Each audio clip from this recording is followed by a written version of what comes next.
Love you. Well, I love you too, buddy.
Could you take a look at the AHCA CBO score? I don't even know. I don't know what any of that means.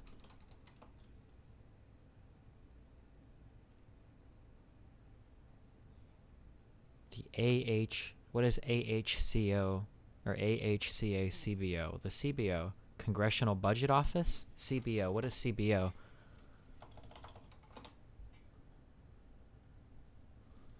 Congressional Budget Office scores on the AHCA. Healthcare, Alternative Healthcare I don't know. The American Healthcare Act. Oh.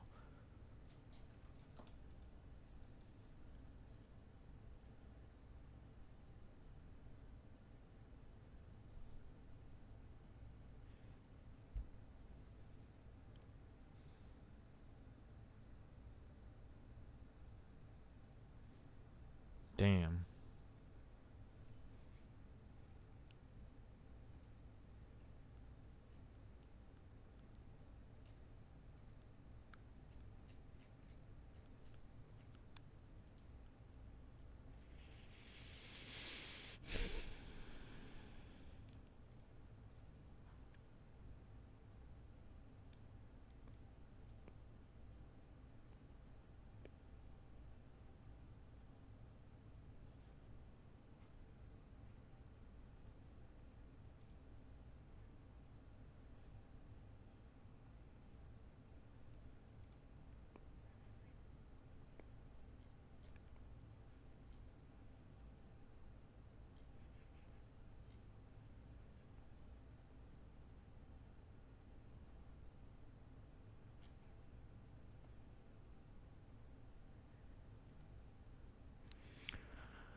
Alright, I guess since we had a big meme yesterday, everybody wants to meme now. I mean,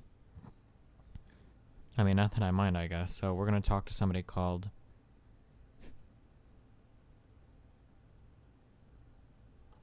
the Naked Ape. I don't know how this is going to go, boys, but good luck.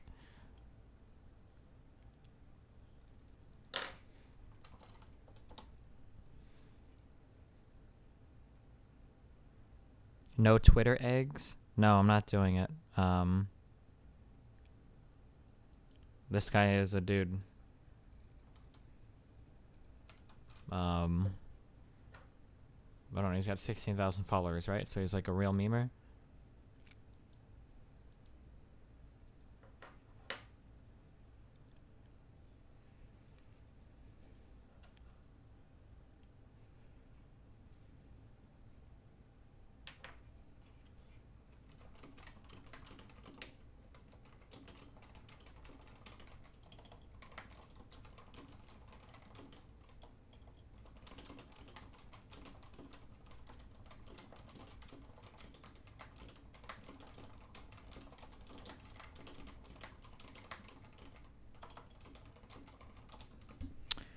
Destiny, I beg you, please do not debate Naked Ape. Oh, uh-oh. Hold on.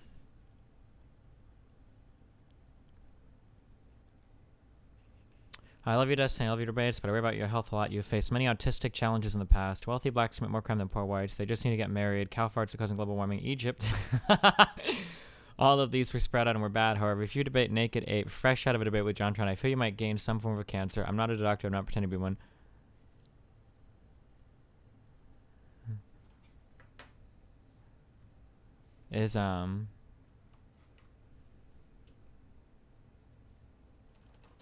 Wait, is he like super ultra?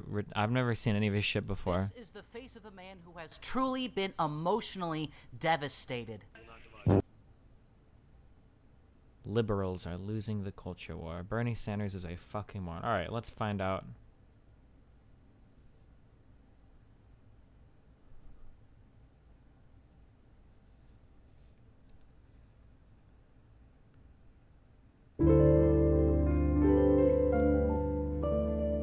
Let's check this one, okay? So you're dating a feminist, or you want to date a feminist, or you're considering dating a feminist. No, no, and no. The answer to the title of this video, you androgynous male feminist weirdo, is obviously no. Never date a feminist. But don't listen to me.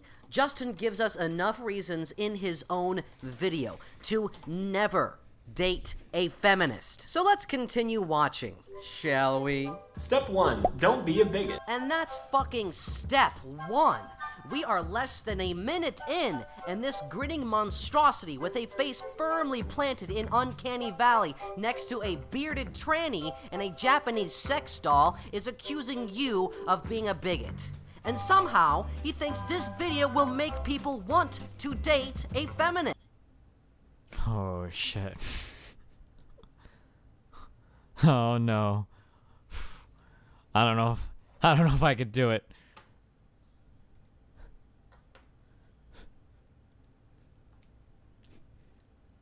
Are we gonna get anything of substance out of here, or are we making a big mistake, boys?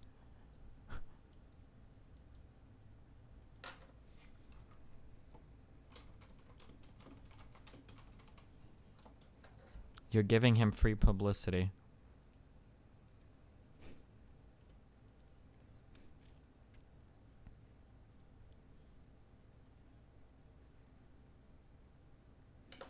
Alright, I'll pull you guys. You guys can tell me.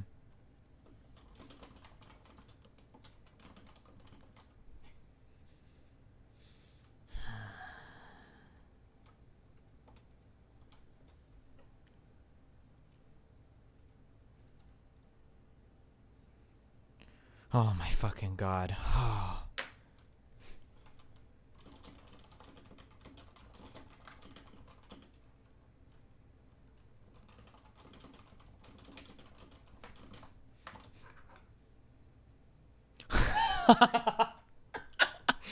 Oh shit, boys.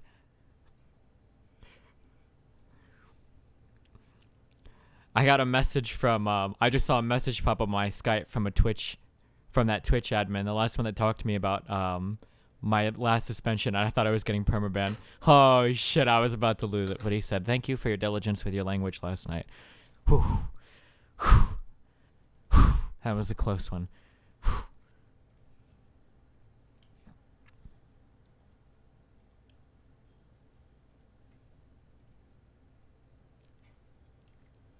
All right, 60-40 split, boys.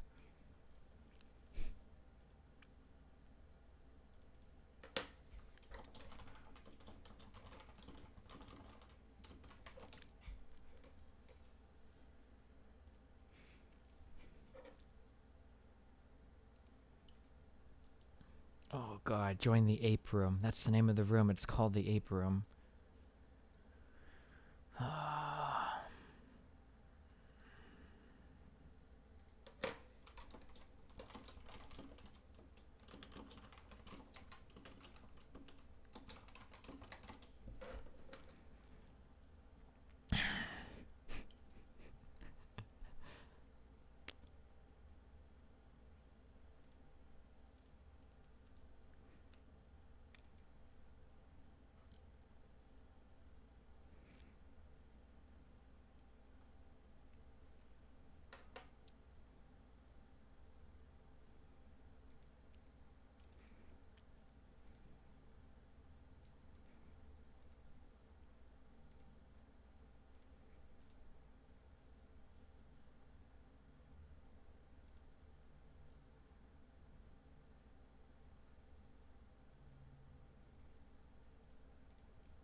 Wait, are you the dude?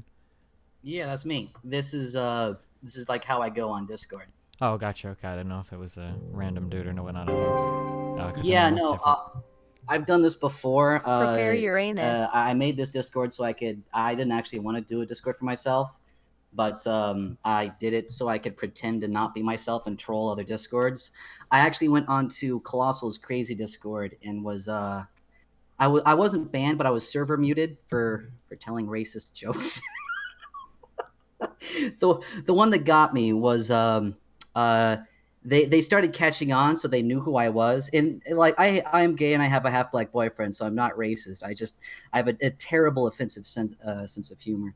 But what he said is, "Hey, aren't you that white nationalist monkey?" And I was like, "Why would a monkey be a white nationalist?" And that's what got me. But yeah, no, this is me. This is my Discord. It's nice talking to you. I've seen you around. Not like a fan of your stuff because it's just too long for me. Like the streams, I can't handle it personally. Yeah. But I generally know of your Ripping it. character. So Gotcha. So it seemed like you were a little bit perturbed last night by some of the things I was saying to JonTron. So do you want to go over that or? well, I mean, there's really two things. It doesn't necessarily deal with JonTron's actual argument about white displacement because that's like an argument that I'm not really interested in. It doesn't necessarily interest me. What actually interests me are the two arguments that you made offhand. The one involving the economic the economic argument for migration, and the next one, your support for Black Lives Matter, and the specific quip that you put out there, which I found really hilarious. So those are the two that I kind of have something to say about. If you wanted to talk more generally about it, then we could. But I mean, it's just, those are the ones that I have opinions on, Sure, we can go over the first one. What are your opinions on what I said that you disagree with about the economic argument for immigration? So I want to say, are you live right now or what's Yeah, up? yeah, I'm sorry. I should have. That's cool. I didn't know. Did my white nationalist monkey joke get on air? Love y'all, Angel. Yeah, I think so. But Yes. it should be okay, right? Yeah, we're okay. Yeah, all right. So what I had the problem with is you were arguing for mass migration using... I don't think I was arguing for mass migration. I think I was just trying to argue against the idea that we need to dramatically curb immigration based on the idea that we need to maintain a white majority. Right, right. Well, you were specifically arguing for an economic migration, saying that any increase in the GDP is a net benefit to the economy. And you saying that is basically you saying that you don't understand how GDP is calculated, or you don't understand what GDP means to the average person. And what I wanted to ask you is whose economy do you think is better, India's or the United Kingdom's, considering the fact that India recently kicked the United Kingdom out of the seventh largest seventh largest GDP in the world? Whose economy do you think is necessarily better? Okay, so backing up a little bit. Firstly, growth of GDP does not concretely mean that an economy is growing for everybody. There are other ways to measure this. GDP per capita is one, but even that's not a good metric to measure it by. There are tons of other purchasing power, real nominal wages or whatever. There's tons of different ways to measure these metrics, okay? I'm not arguing that GDP has grown, therefore the American economy is better for everybody. What I was arguing was that the entire American economy has grown, which I think can be demonstrated in different ways, and other economists seem to agree with that. So I'm not taking the argument that GDP growth period means economy is better for everybody, because obviously that would be asinine and stupid to say. I understand that. Secondly, the economic activities of Indonesia and the United Kingdom are going to be far different than what's going on in the United States. I do not have an in-depth knowledge of either of those countries, so I'm not going to sit here and tell you which one is doing better or why it's doing better. But I don't see how that's relevant to my discussion about immigration in the United States. So that's the problem, is that you constantly deflect when you actually are given any kind of analogies, and it's something that I see often from you. And I'm going to say JonTron is not a good debater. Okay, hold on. Just because I have to go one at a time. Well, I got to go one at a time so you don't gishkel at me. You say that I'm deflecting on analogies. The reason why I'm deflecting on these analogies is because the countries that you're bringing up are not analogous for these comparisons. So That's stupid. Again, I know you. I know that you understand that, okay? Let me But if explain. you No, no, let me I explain have to this. finish my point because you're gish galloping the fuck out of me, okay? So No, you are interrupting me. I'm and not then interrupting trying you. I'm responding to your first point about not using these other countries as analogies, okay? So if you read any economic literature or you read anything that economists put out when they're speaking specifically about things, one of the really important and careful things that they have to do when they construct arguments is to choose good cities to model economic behavior after. If you're trying to do a comparison of what is the economic impact of immigration in this city, when you compare it to other cities, choosing those controls is sometimes the most important part of the study. So when I'm trying to have a discussion about the impacts of immigration in the United States, and somebody wants to sidestep that and point out Indonesia or the United Kingdom, which are countries that face vastly different problems than ours, have vastly different economies than ours, and have vastly different ways of dealing with things than ours, I don't think that that's an accurate comparison. For instance, in the United Kingdom, you have free healthcare. I'm not gish galloping. Okay, sorry, response. Okay, so do you disagree with that assessment that these economies are vastly different than ours? What I disagree is with your argument. So this is what you do. You deflect from my original argument to saying that the analogous is not applicable. And then you just go on this tangent saying facts, bring up facts that have nothing to do with the argument. My point was to say that, my original point was to say that measuring the growth of an economy by GDP is not an accurate way to measure economic growth. I've already agreed with that, and I never stated that. I've agreed with that, and I've never stated that. And again, all you're doing right now is this pointless self-flagellation in order to try. Dude, Doug, you literally starting off by straw manning me. Nowhere in any of my videos. I understand that. Now listen. No. You don't understand. You're literally making an argument against something that I've never stated. Never in any of my YouTube videos or Twitter or anything have I ever said if GDP grows, it's good for everybody in the economy. I have never made that statement in my life. All right. Well, then now we can get into the actual point. And this is so then for the actual point. Stop. But listen, I can't let you. No, I can't have you continue an argument where your premises are already majorly flawed. So we have to discuss the premises. Shut up. Do you think that the United Kingdom's economy is comparable to the United States? Do I think that's a point that even fucking matters to the argument? Yes, No. because you're trying to draw an analogy between the countries. They need to be comparable to do that. Yeah, but the analogy that I was drawing was the difference between GDP and GDP per capita. Now you're just going off on a tangent trying to self-flagellate yourself, proving some pseudo-intellectual point that doesn't even have anything to do with my argument or the argument at hand. Okay, now, your initial argument was against a straw man that I hadn't stated, and now your second argument is that you should be able to compare the United States to countries that are totally different than ours. And now you're just beating the horse because, again, that wasn't what you said. And you're just, self-flagellating yourself. You're on some moral high horse. So shut up. We are not even talking about morality. What do you think moral high horse means? I mean that you're trying to set yourself up on a pedestal. You're trying to gish gallop, and you're trying to argue a point that I'm not making. You were making the point specifically that we conceded that was a straw man. Wait, now, okay. Are you conceding also that you can't compare the United States to the United Kingdom and Indonesia? So we can't draw analogies to show basic economic truths. What basic economic truths do you want to talk about? The basic economic truth is that measuring GDP is not an accurate way of measuring growth in an economy. You already agreed that was a straw man that I wasn't making, though. And now you're just going off on a tangent. So stop doing that. That's what you do. It's annoying as fuck. It just proves that you're just trying to just jack yourself off to your audience. So stop doing that. Let's go point by point and make this argument. Sure thing. Right? What's the first point you want to go over, buddy? Well, that was the first point. And now that you've said so now that your first point is a straw man, what's your next point? Well, what I want to know, now that's a straw man, what is your economic argument for the benefit of migration? It seems to grow the economy in a variety of ways that benefits most of the people living here. Okay, name one. Growth of the supply of labor decreases the cost of labor for companies. It means companies have to pay less for labor so that they can offer a product cheaper to people, increases standards of living because more people have access to cheaper products. That's one way that it helps the product market, I guess. Another way it can help the labor market is when a lot of immigrants move into an area, other workers have other complementary jobs that open that also increase, job opportunity for them as well. I mean, that's an argument from a job point of view. Overall growth of a country, the overall growth of the GDP, and the overall growth of the economy creates benefits for other people. GDP is a part of your argument, so that wasn't a straw man. No, I'm talking about the economy. I'm talking about the job market, and I'm talking about the cost of goods. I'm not talking about GDP. Nowhere in here did I say just GDP. mentioned GDP. No, You I just didn't mentioned say that GDP. I Overall specifically growth of the spoke economy. about the job market, and I specifically spoke about the cost of goods. Okay, these Yeah, are two things job that are market, not cost of GDP. productivity, all of these things do include are impact. So what you're actually saying is you're describing in detail things that basically amount to the growth of the gross domestic product. And the No, problem because is it's possible to grow GDP without growing either of these things. You can grow GDP without having a positive or negative impact on the job market or a positive or negative impact on the cost of goods. And how would that be? What do you mean?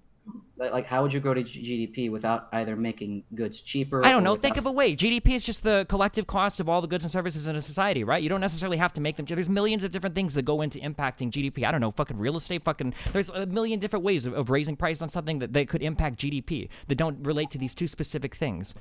So without doing this Gish Gallop thing, which you do to make yourself sound intelligent, talking about these extremely detailed vaguities, can you name one actual economic number that migrants have impacted in a positive way that shows the migration is beneficial? A number Sure. that we David Carr did a very specific study on the impact of supply shock of labor when a whole bunch of people came over from Cuba into Miami and analyzed the impact of wages there. And he found that over a trend of 10 to 15 years, there weren't really any massively horrible negative impact. Yeah, that's actually not true when you're being disingenuous. I know that study, and that study actually showed that the instant impact was a decrease in the price of labor and the decrease of wages across the board for low-wage workers. However, after the sudden increase from the Cuban boat lift decrease, there was a gradual amalgamation into the regular economy. So you're basically just wrong. Okay, what is your background in economics? I'm not gonna tell you shit, nigga. Okay, I'm parroting opinions from Borjas, who's one of the most respected immigration economists in the United States. I have read that study, and that is what it says, and that's exactly what you said. So I'm telling you this right now, okay? If you're disagreeing with leading economists in the fields, I'm not smart enough to argue with you. You are though. If you are disagreeing with leading and here you go, an appeal to authority. You don't know what you're talking about. You're disagreeing with leading economists. No, I am telling you, this is what the study said. The study that you didn't read, that you're just parroting. I didn't read. Okay, dude. Yeah. Well, you want to bring up the study?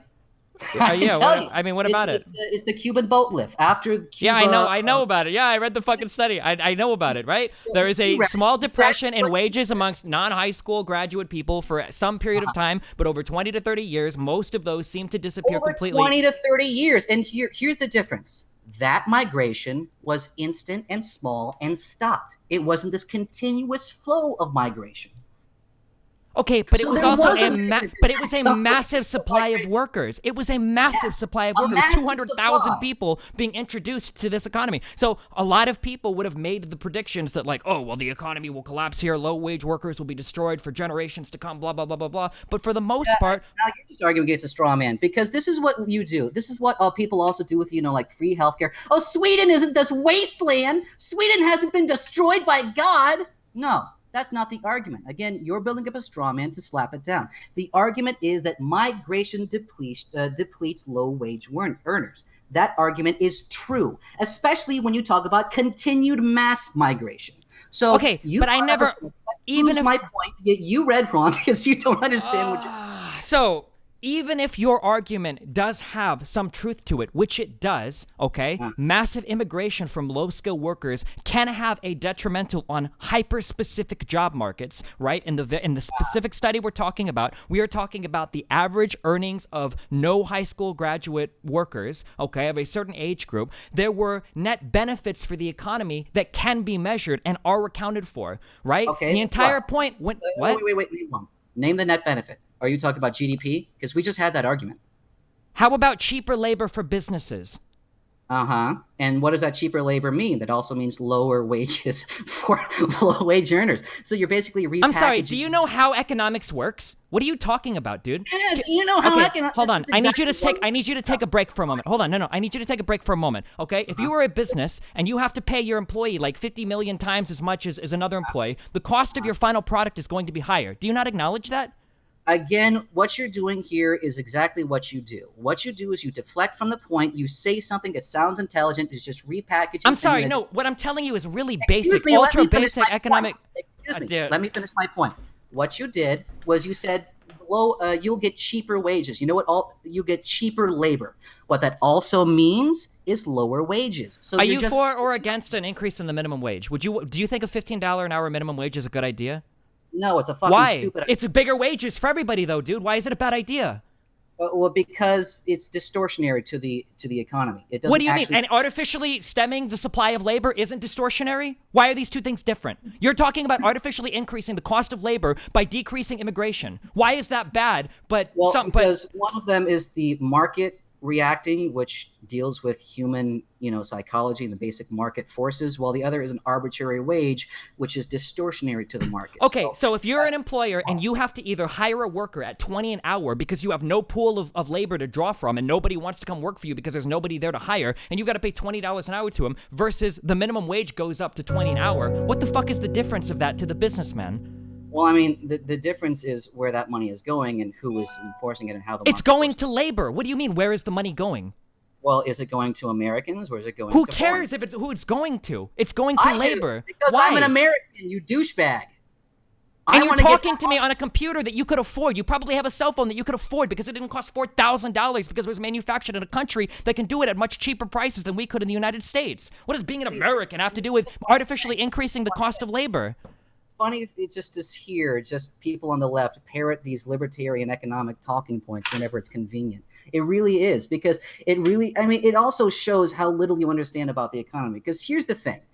Migration is not the same as free trade.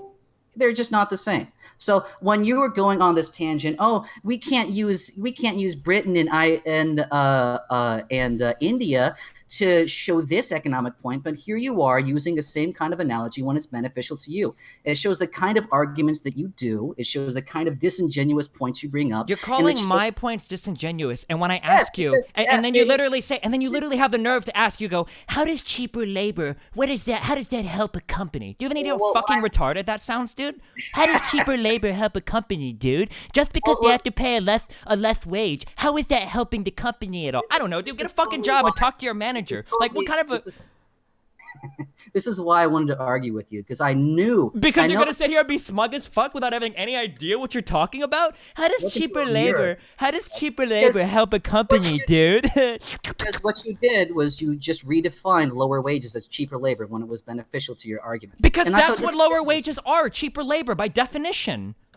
Oh, so it's cheaper labor when you want it, but it's lower wages when you don't. Also, analogies Wait, are good. what do you mean? They're one and the same. Cheaper labor and lower wages usually go hand in hand. What are you talking about? If the wage is lower, the labor is cheaper. What? Yeah, exactly. And you are only saying cheaper labor. You're not saying it's lower wages. Okay, lower wages. I'll use that word if you want. I thought we were talking about the same thing. Let me know if I need to... So you want Americans to have lower wages? And you think that's beneficial for the economy? Not necessarily. It depends on there we go! Ha ha!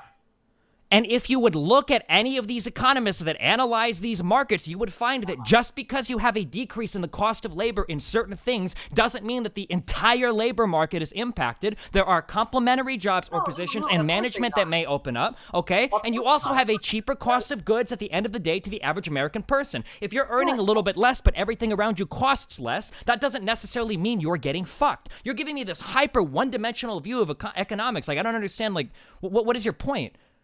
Well, I mean, like, you're saying that it's beneficial to the GDP, to, the average person. I'm saying that it's beneficial to the overall economy. You can't misconstrue my argument and then say, don't interrupt me when I'm paraphrasing you. Yeah, well, how about you be a polite person and don't interrupt me? If you'll not interrupt me, I'll stop interrupting you, okay? Can we make that sort of like a generality? Stopping a douchebag interrupting me, I'll stop interrupting you. Yeah, go for it, buddy. So you're saying in general terms that it's good for the average person in the economy, which I'm going to say, like, using this as a number on the paper, the numbers on the paper work really, really well. The numbers going up, the stock market is inflating, whatever. That's a benefit to this person called the economy. Who it actually hurts is low wage earners. What it actually hurts is their ability to compete in the labor field. And you can say that, there are other management positions that would open up. Well, I mean, that's true with any growing economy. I mean, that's true with our economy right now. What the mass migration does is it continuously depresses wages over a long period of time. And maybe it's good for the 1%. Maybe it's good for the middle class. Maybe it's good for people who don't have to compete for construction jobs. Because, there are people out there who don't have to compete for construction jobs. Heaven knows I fucking don't. Heaven knows you don't. But who it's actually bad for is lower wage people. And I just think it's funny how somebody who's generally on the left is completely okay with fucking over lower wage people to benefit the economy because it suddenly benefits your political ideology to import millions of people. All right, are you done?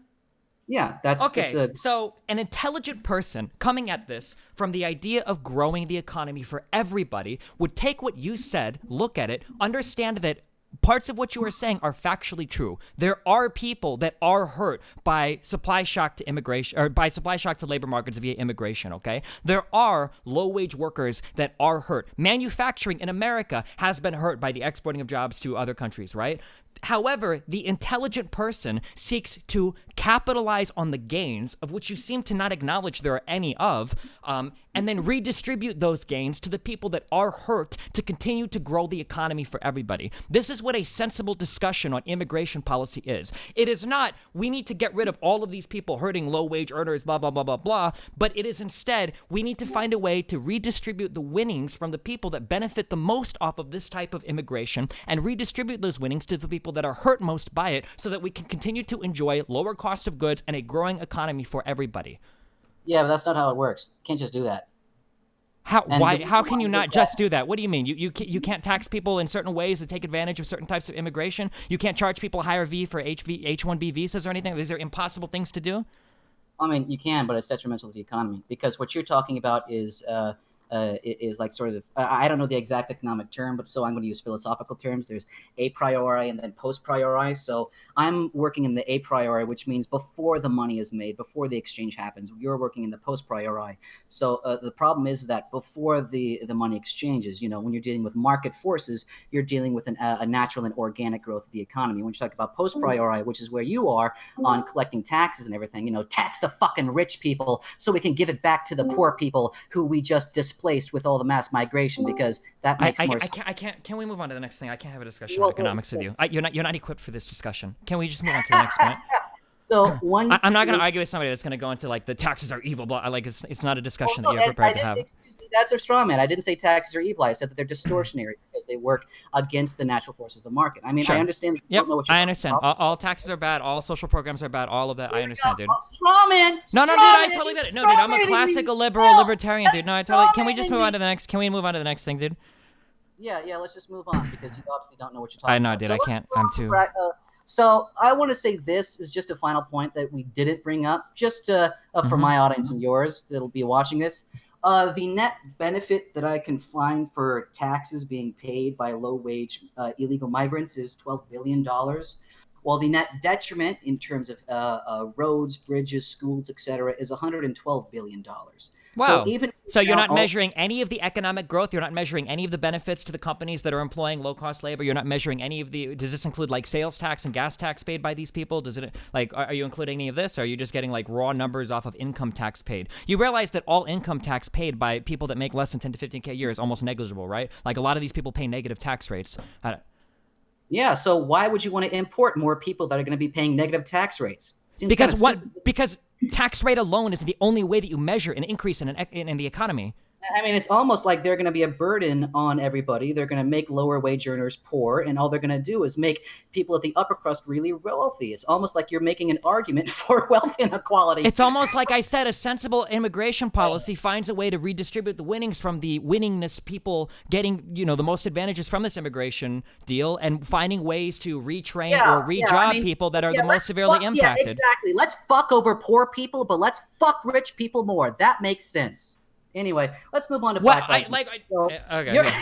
I can't, dude. I'm sorry. Listen, I enjoy it. Listen, dude, I enjoy it, but you're not equipped to have these conversations, dog. No, you've got your YouTube channel. I sincerely appreciate what you do. I hope you continue to have success, dog. But I'm gonna kill myself if I have to talk to you anymore. I'm sorry, dude. Good luck with everything. I can't. I'm sorry, guys. I can't. Not with this guy. I can't do it. This is what I feel like the Stephen Molyneux conversation would be similar to this. Like I can't I can't have these conversations, dude. Like, I'm gonna end up fucking killing myself. Like, I can't do it. I can't do it. I'm sorry. I can't. Maybe we can have, yeah, I don't know. Fuck, dude. We need to play games. Play video games, right? That's what we do here. Who the fuck was that? ApeRape or something? I don't remember. What was his name? Oh, Naked Ape. I watched that one video, and it should have been an indicator of what was going on. This is the... It should have been an indicator of what was going on. But, you should have noted his arguments on Notepad and shown him counter. Yeah, but he was like super quick to abandon retarded points that he make, and he would just keep jumping like from the next to the next to the next, and it was like it was too many. It was too much. I can't have like a conversation with somebody like this. I can't do it. Like at least like X kills me. At least when I disagree with him, like at least he like bases his at least he bases his opinions like in fact and reality, and I can actually have a discussion with him. Or even if I disagree with him, at the end of the day, like I know that he's coming like from a place where he's not like a total fucking idiot.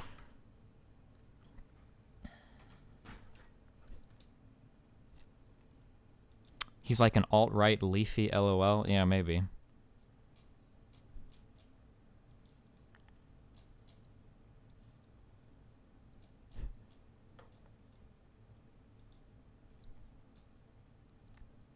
Why engage with people like this? Because I thought it would. I don't know, dude. I didn't think it would be like that.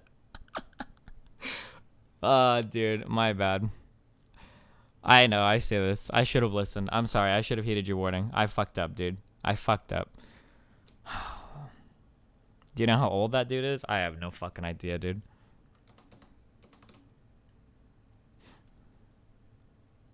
This is what libertarians do. They abandon points and they can't support them and pretend they'd never said it. They're the most... Yeah, I don't know, dude.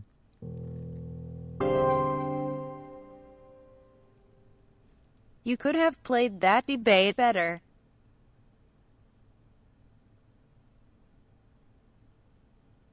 The Naked Ape dude is going to embarrass himself if he releases that video. Except not, because he'll view it as he won the argument. I like that in the first, like, 10 minutes, he kept saying that I was self-flatulating myself because I had to, like, carefully correct what he was saying because he kept misrepresenting everything I said.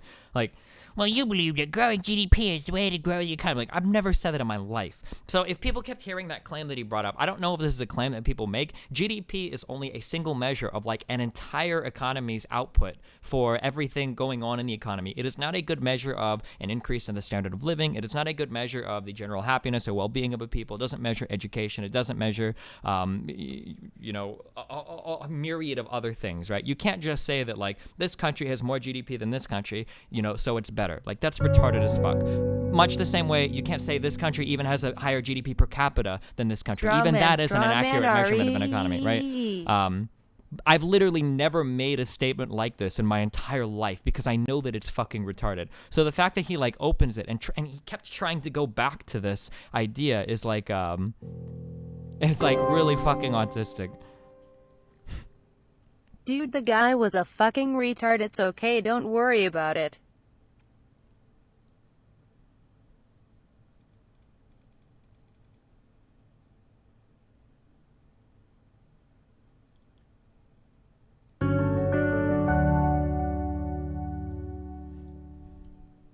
Northern Ireland love less than 3. Wow, thanks, Bruce Danis. I love you, buddy. I'll make sure to contribute that money to the socialist fund, comrade. I'll go find all the most violent blacks I can, give them that money so they can go buy guns and shoot up white people. Or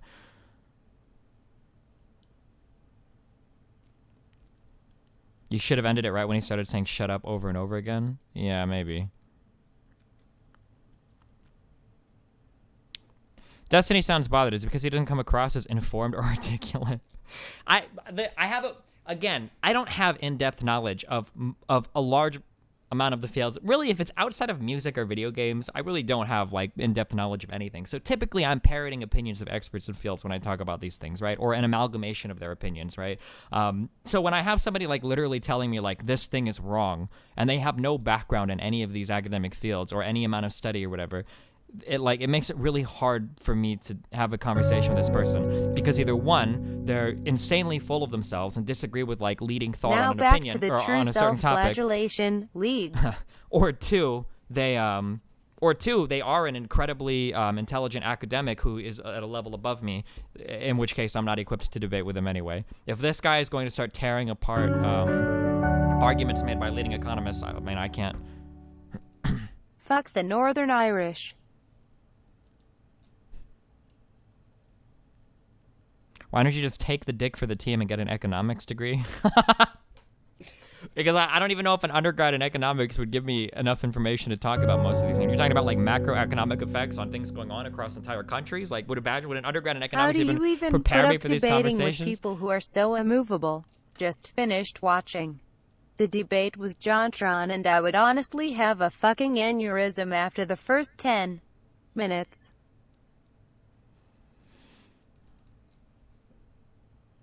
But like, if I had to get a degree in everything we argued about on stream, I'd have to get a sociology degree. I'd have to get an undergrad in some kind of science, and then like a master's in climatology or meteorology. I don't even know like what degrees we need for that. Like, we can't just go to college and get a degree for every topic that we want to argue about. You shouldn't really stoop down to the personal insult level. Yeah, I guess maybe. I don't know, dude. It was a mistake to talk to him. That was my bad. I shouldn't have. I didn't know that he was literally going to go like into from straw manning me into telling me to shut up, and that I'm just self-flatulating.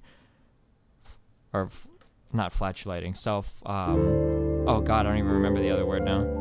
Wait, flatulation means to fart, right? What was he, self-flagating? DISCRIMINATIONDOESNTEXIST. No, wait, flagellate. Flagellate is to hit yourself. Flatulate. Which one is the... Oh, god. I don't know, This dude. isn't the right venue to say this, but I've always hated Phil Collins. Screw yourself, Phil.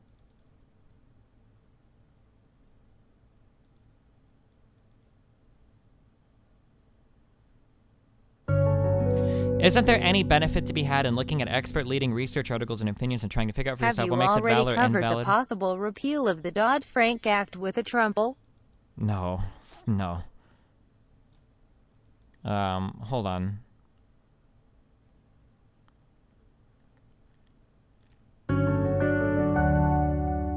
Fucking Kirby and Hadri. Oh shit, dude.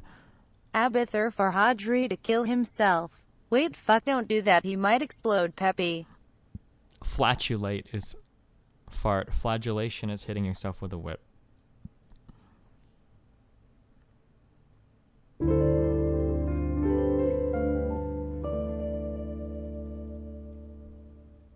I feel sorry for you. Come watch Sexy Boy. Wow, nice meme. Fuck, I forgot what I was gonna talk about now.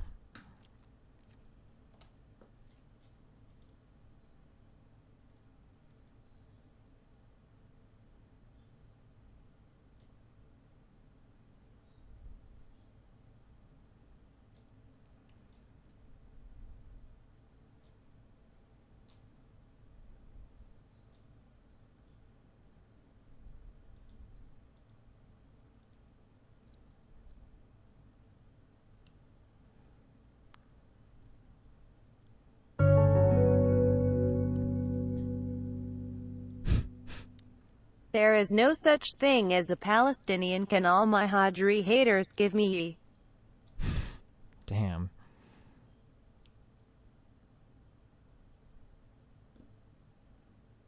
Did you know that Pol has their own arena? Oh, shit.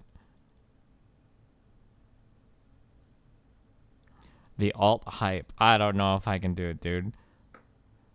Hello, Danielle Kip recommended I go into your show and debate you on race. Would you be interested? The conversation with somebody that's like actually a race realist. Unfortunately, I messaged an old friend that I had she does like oh fuck, never mind, she doesn't know anybody.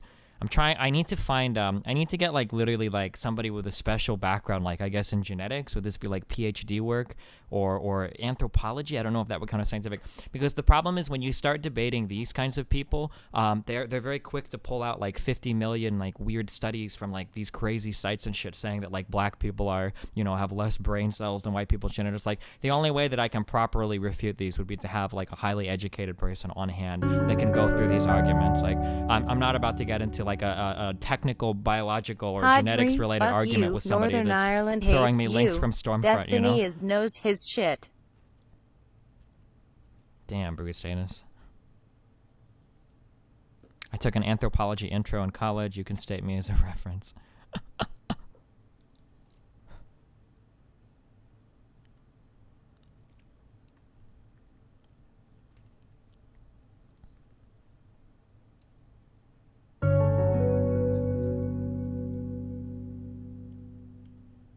Stop interrupting me. 5 minutes later. Shut up, shut up, shut up, shut up, shut up, shut up.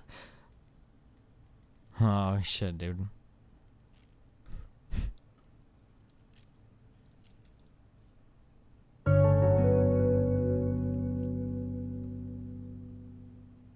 All right, time for the real debate.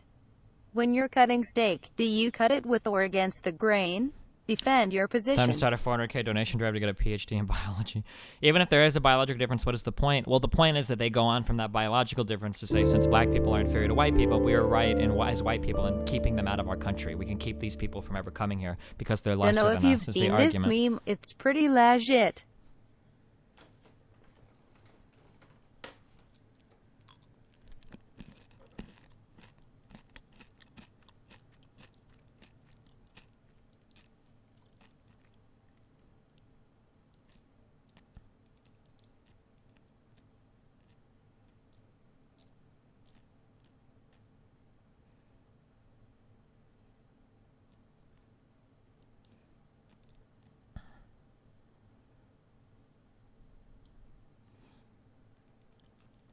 Oh god, is Total Biscuit defending JonTron? Do I want to read this? Ladies and gentlemen, my name is Total Biscuit. You remember a time when Gizmodo was credible? No, I don't either. Gizmodo, a part of the now dead but sort of not Gawker Network. Indeed, the supposed technology site of that particular network that includes other such sites as Deadspin, Jezebel of all things, Qatar. I can't do it, dude.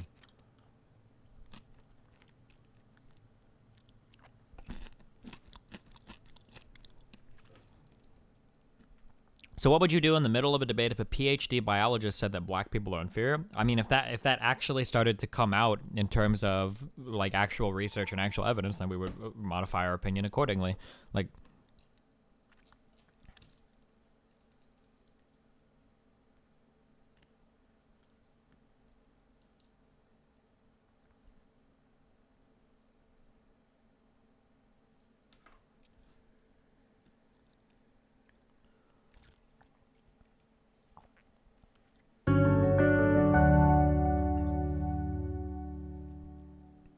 Nice meme.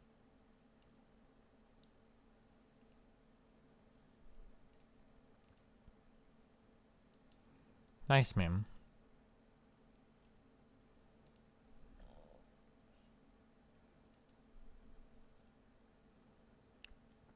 You could just find a good site that has pure articles. Yeah, but when you're part of these ultra-racist communities, you have like a Gish Gallop collection of like 50 links to throw at somebody whenever you make these arguments. If you've ever been in the Donald, or if you look at the downvoted comments like in politics or our news or world news or whatever, you'll find these people where like they're saying like black people are inferior to white people, and then they've got like 400 links from like all these Hey random buddy, sites, and they want you to tips go time. and disprove When like you every debate single DB, one. tell him you hope he dies of cancer. Wow, nice meme, Kirby.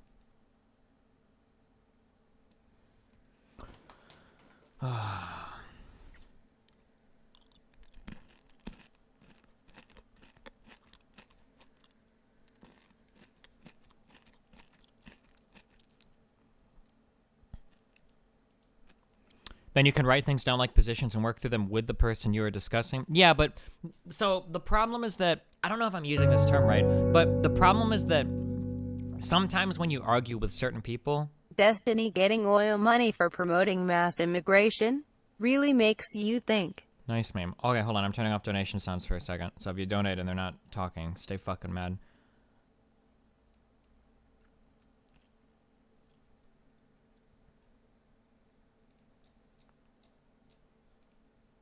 They're not going to speak for a little bit.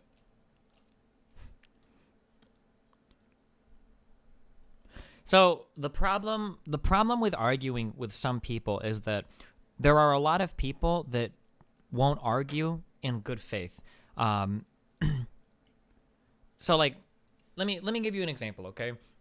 A lot of people, half of my argument with JonTron last night, I was just trying to find out what he believed, right? A lot of people kept, like, I see a lot of comments going around, right? I read so many fucking comments today. Holy shit, there were so many huge threads, right?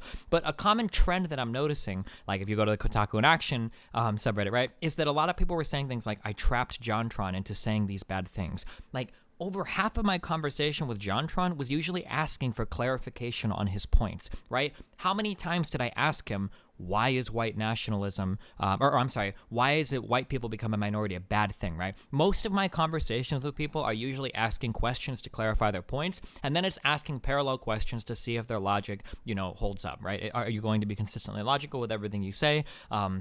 And do you actually understand what you're talking about? And do you understand the implications of everything you're talking about, right? Like, these are like the majority of my conversations. So like when I'm talking to JonTron, I don't think I actually like attacked him at all. I barely put forth any arguments of my own. Usually I was just asking him questions and prodding what he believed to be true, right? Like, why do you believe this thing about black people? Why do you believe that black people talk about crime? Why do you think that Black Lives Matter exists? Why do you think people have, right? Well, that's most of my conversation, right? Generally, even though JonTron was smug as fuck, and would continue to like laugh me off after saying like really retarded shit, oh fuck, it was really hard. I almost lost my cool a few times, but I didn't. It didn't feel like, no, I guess JonTron did. It's really annoying when I'm talking to people who aren't really interested in what I think. So like, let me give you an example. When I'm talking to JonTron, how many times was JonTron really quick to ascribe to me a certain belief that I hadn't stated? When did he do this? Come He on, did this a bruh. couple times. Oh fuck, I thought I muted these fucking things. Oh wait, because that's a subscription thing. Whatever. Like when John Trump said like people like you are supposed to tell me things like this, like people like you believe like, hold on, well, I don't think I made any assumptions about JonTron. I asked him about most of his points, but then he would start to like ascribe beliefs to me somehow, and it was like, well, hold on, I'm trying to figure out what you believe. Oh yeah, the communist, you and your communist friends, which I'm a big supporter of capitalism. I'm American as fuck, so I don't even know if another economic system is viable, right? I'm a big supporter of capitalism. I don't support communism. The fuck, dude? Like, I've never made that argument, right? But like, notice how quick it was to ascribe beliefs to me. But I was just asking him questions, right? Typically, when I talk to people, if you ever hear me say something like, "Are you racist?" or "Is this a racist belief?" Usually, that's only after I've asked them so many questions that we're almost like begging the question at that point. Like, we're almost at the point to where it's like, what are you trying to say? Like, usually we have to get to that point. So like JonTron did it, I want to say 3 separate times last night, where I remember I asked him, like, if 100 million Mexicans immigrated here and instantly integrated into the culture, would that be okay? And he said, yeah, that would be okay. And I was like, well, then what's the problem? He's like, well, normally they wouldn't do that all at once. They would come slowly. So, they would kind of like combine the gene pool. And it's like, what? What the fuck is the gene pool? What does this have to do with anything? There was that very strange comment, and then that laughing every time I asked him about like, why do you think I think he initially asked, like, why do young black men commit more crime? And then he kind of laughed, and then I was like, I gave a few reasons, like, I don't know, socioeconomic conditions, positions in the household, the ghettoization of black people. And he's like, well, we all know that it's not really that. And I was like, well, what do you mean? He's like, I'm not going to go down that road. I was like, well, what road don't you want to go down? He's like, oh, and then he was like, you're trying to make me sound racist. You should go work for CNN. It's like, the fuck? What? I'm just asking you questions about shit that you said, dog. I'm just trying to find out what you believe, like, right? Or like when he talks about like black people in America, it's like, well, what about black people in Africa? It's like, the fuck do black people in Africa have to do with black people in America? Or he's like, well, look at all over the world, countries are having problems with these people. Like, what do you mean these people? Like, what are you talking about, right? Like, most of my things were just asking him to clarify, and then people are like, Destiny is out debating this guy, and he's trying to trap him into a corner. Like, I don't like employ like high-level debate trickery against people. I'm not like some master like mind-bending, illusionist who can trick people into saying like, I'm typically just asking questions. If you find that you're getting, I understand that some people can get nervous and poorly articulate themselves in front of an audience. I totally understand that. I still get nervous when I call into the fucking local radio program around here. Like, it happens to me. Like, you get like fucking palms are sweaty, knees weak, arms are heavy, there's spaghetti on your spaghetti already. Like, shit happens to me sometimes. But like, I don't agree with this, like, by me asking you questions to clarify your point of view, that suddenly it makes it so that I'm trapping you into a corner, Much the same way, but like, so like, compare that to like when I'm talking to this guy. Like, this guy is like obsessed with trying to back me into these arguments that I'm not even making. When my resub was just one day off and I couldn't shitpost in the JonTron boss battle feels bad, man. Rip. When I'm talking to a guy that's constantly trying to ascribe beliefs to me, it's like, fuck, like, I don't want to have a conversation with this person, right? With the Naked Ape dude, like, that guy wasn't interested at all in what I think about anything, right? He was trying to very quickly label me up as like, oh, so you believe that GDP growth is a way to measure economy. It's like, well, no, I've never said that in my life. I would never say that. That's such a stupid statement. It's like, okay, well, let's move on to the next. So anytime anybody tries to draw an analogy, you just deflect. It's like, well, no, I'm not deflecting. I think that their economies are very, very, very different. Like, I don't, oh, so you're just self-flagellating every time you bring this up. You're trying to, like, well, no, I don't think that these analogies are good for these. Oh, well, every time you blah, blah, blah, you deflect. It's like, okay, well, holy shit. Like, every single time I would say like a single thing, like, this guy's like down my fucking throat trying to ascribe, like, instead of trying to clarify a position of mine, or like, for instance, and again, I love that you're here, X Scales Me. I love you, dude, because I hate you so much. No, I don't really hate you. I disagree with so many things you say, but like, when I'm talking to X Skills Me, it feels like, even though, oh my god, I don't think there are many people that I disagree with more than X Skills Me. When X Skills Me is arguing with me on Skype, generally, he's asking me for clarification on my positions, right? When we talked about the Muslim ban, do you think it's a Muslim ban, Destiny? Well, all Muslim countries aren't banned. How do you explain that, right? He does the same, it seems like he engages in more or less the same type of discourse that I do. Asks me a question, so you think it's a Muslim ban, and then asks me further questions to see if I'm consistent. How is it a Muslim ban if these countries weren't banned? Why is it a Muslim ban if Indonesia isn't banned? Why is it a Muslim ban if, or why do you blame this on the Trump administration if the Obama administration was the one that generated this list, right? These are valid questions. But it's not that they're just valid questions either. It's him prodding into my thought process to determine what it is I actually think, and then to argue when we're both on the same page for things, right? And again, I fucking disagree the fuck out of most of the things that he says, but when he argues, it seems like he's arguing in good faith. Yeah, I don't know, dude. Yeah, fuck, that dude triggered the fuck out of me. But then X Skills Me proceeds to tell you that you're wrong. Yeah, but at least we can all be memers up until that point.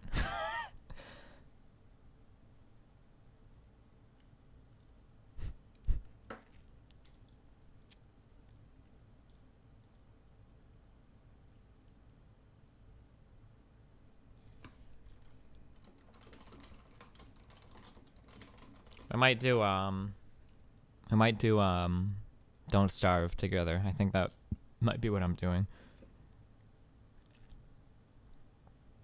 I think as soon as people start using terms like deflecting, you start misrepresenting the meaning of the discussion, not you, just people in general. Oh yeah, the guy kept saying I was deflecting. I'm like the least, correct me if I'm wrong, but I'm like the least deflective person that I know. I usually try to keep my arguments very, very, very specific. So like, JonTron kept saying that to me. I was like, let's talk about immigration in America. And he's like, okay, well, what about in the United Kingdom? I was like, well, hold on, dude. Like, these countries are very different and have very different problems. Like, you're deflecting. It's like, no, I'm not. Let's talk about America. I know a lot about America. I know way more about America than I do about countries in Europe. I have a feeling that you do too. And he said several things that made it painfully obvious that he had no fucking idea what life was like anywhere in fucking Europe, right? So let's just talk about America, the place we both live and the place we're having a discussion about, right? Rather than like trying to, but like people are like, I really enjoyed the JonTron chat for the entertainment. How do I keep not muting these donations? But I think it's important to Holy debate fuck. stuff in general. Keep up the coherent conversation. Thanks, buddy. Oh, because that's a bits one. Fuck. Okay, I got them all now.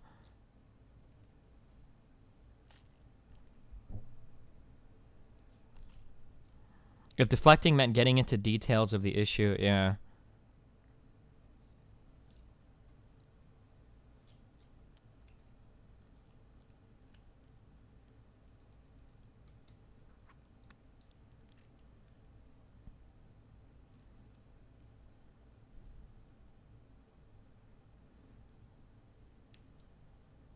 This guy is saying he won the debate. Of course he did. He'll say it because I rage quit the donation, yeah. Or I rage quit the debate.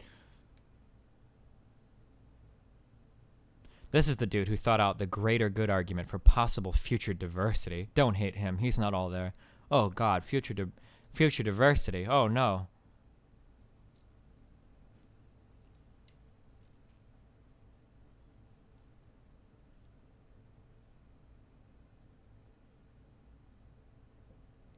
Wait, I can't tell if this guy... I don't even know if this is... I don't actually know if this is trolling or not. JonTron took not only the red pill, but also the bog pill in the process. Next episode, he will teach you about the number 6 million being wrong. Do you think that he thinks it's wrong? Or... I don't actually know.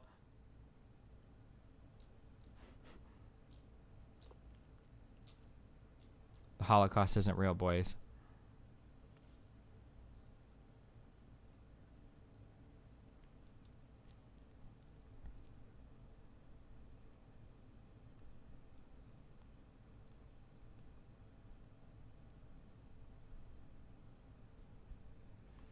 This woman wants to debate with you? This isn't a woman. I think this is a gay man. But, I don't know. He's a podcast syndicated on Daily Stormer. I would rather Jews didn't teach my kids either. I can't do it. I can't have discussions. Let black teachers teach black children. I'm good with that. Black students do better with black teachers. Good idea. I can't talk to this person, dude.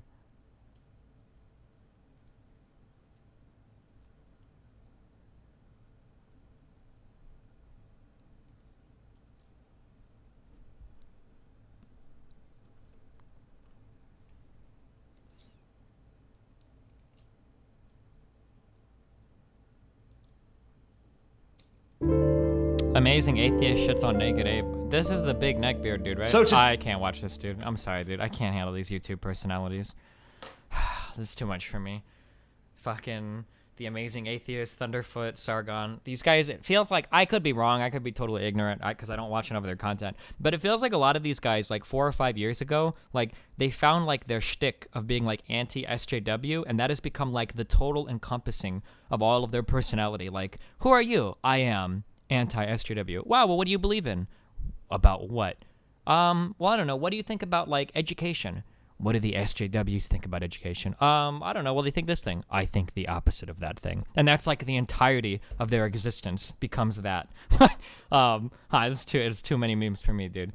That's got to be tiresome as fuck. Because, like, in order to figure out, like, what all of your opinions should be, you have to, like, know so much about everybody else's opinions so that you can constantly have the opposite. Like... Oh, shit, dude.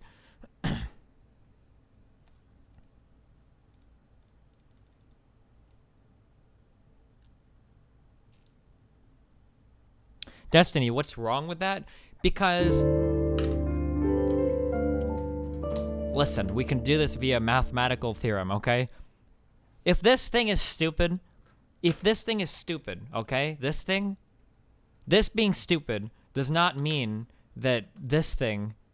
all of a sudden is intelligent. Does that make sense? Like, if you believe in a certain thing, or if you believe that a certain thing is stupid, then the way to be intelligent is not to be the opposite of that thing, right? It's not how that works. There are people that do that. If you define yourself by counterculture, you're just as dumb as the culture you're criticizing, right? You can't, you just can't do that and be an intelligent person. Like, Destiny, that was a really big misrepresentation. Yeah, it might be, but that's just what I get whenever I see a video of Sargon or Thunderfoot or the Amazing Atheist or I don't know, any of these other people. It seems like these are people that define their entire existence by being anti-SJW, and like all of their political opinions come from being anti-SJW. Like,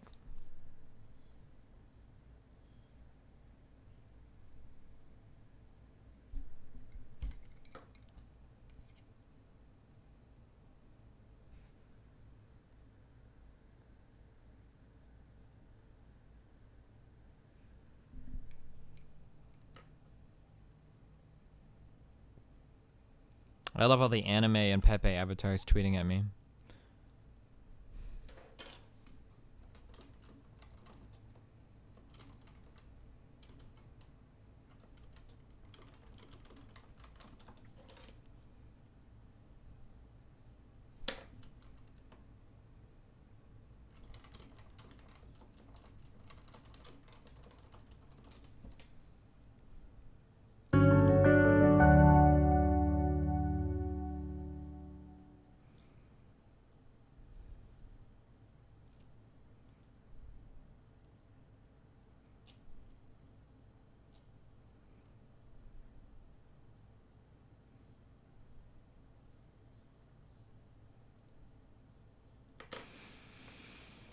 You're closer to Thunderfoot than you think.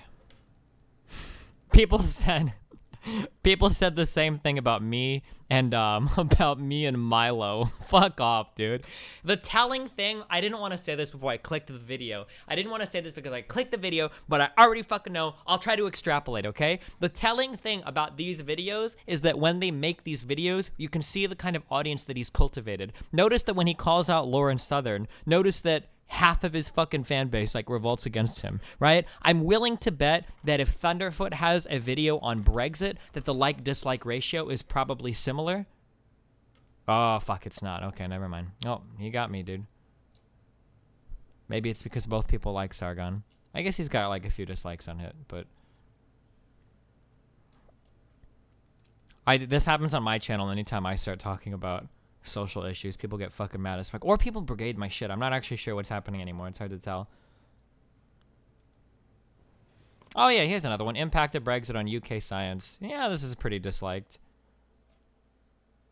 Give it a rest, mate. You lost.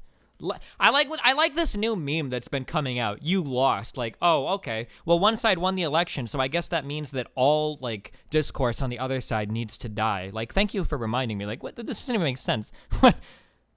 Thunderfoot is okay if you avoid his SJW stuff. To be fair, most of what I see of Thunderfoot is stuff that's posted in, like, Kotaku and Action and GamerGodsy and shit, so. Wow!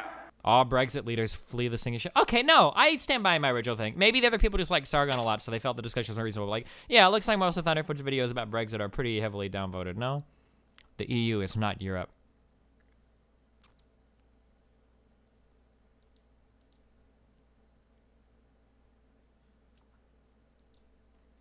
So you remember Everything you need to know about Brexit. Oh, shit.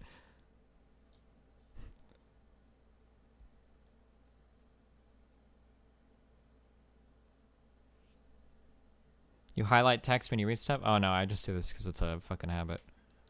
I don't know why I do it. Why did we ever do... Oh, okay, yeah, never mind. I stand by my original argument. Fuck that. Yeah, he's got downvoted to fuck on all these videos. I think that, I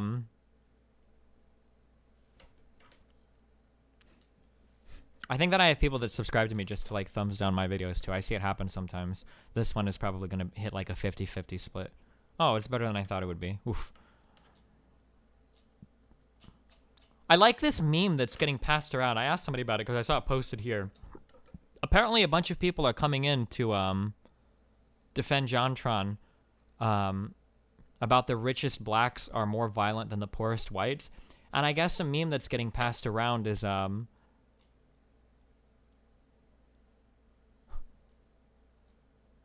people taking data from, like, one city that's poor with white people and then one city that's rich with black people to prove this point. I'm seeing this, like, getting posted. Like, I had a ton of people tweeting this meme at me, and then a lot of people posting, like, the one, like, picking one city from each type of person as representative of the entire population somehow. like, okay, dude, good arguments.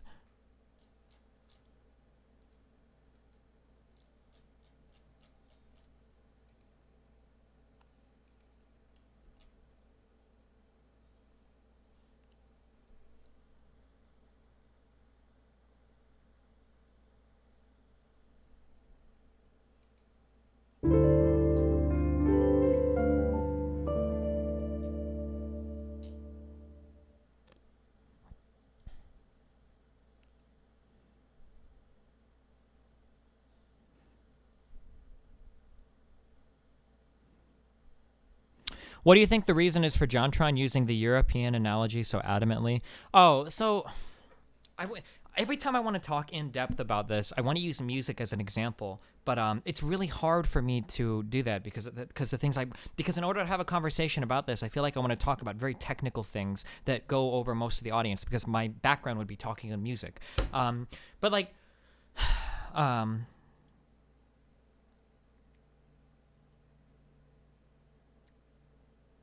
fuck, what can I use? I keep making these arguments and it seems like so many people don't agree with it, but they're so wrong.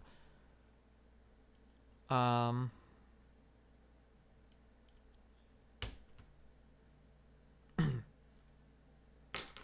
I...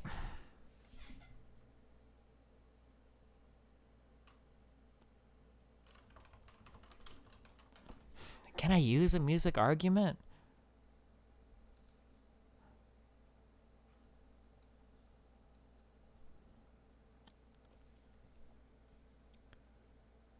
Where is is this sheet music? By clicking any link. Oh, fuck. Can I just get like pictures of the sheet music? Is that possible?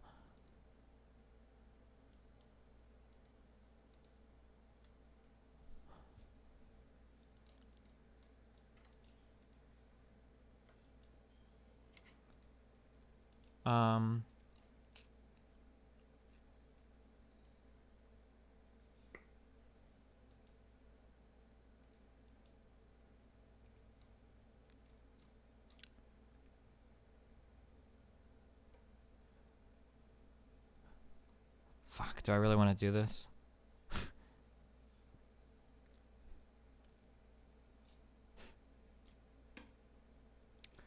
Where are my music bros at? There's a part in this key, or there's a part in this song that's in the key of E major, right? Temporarily.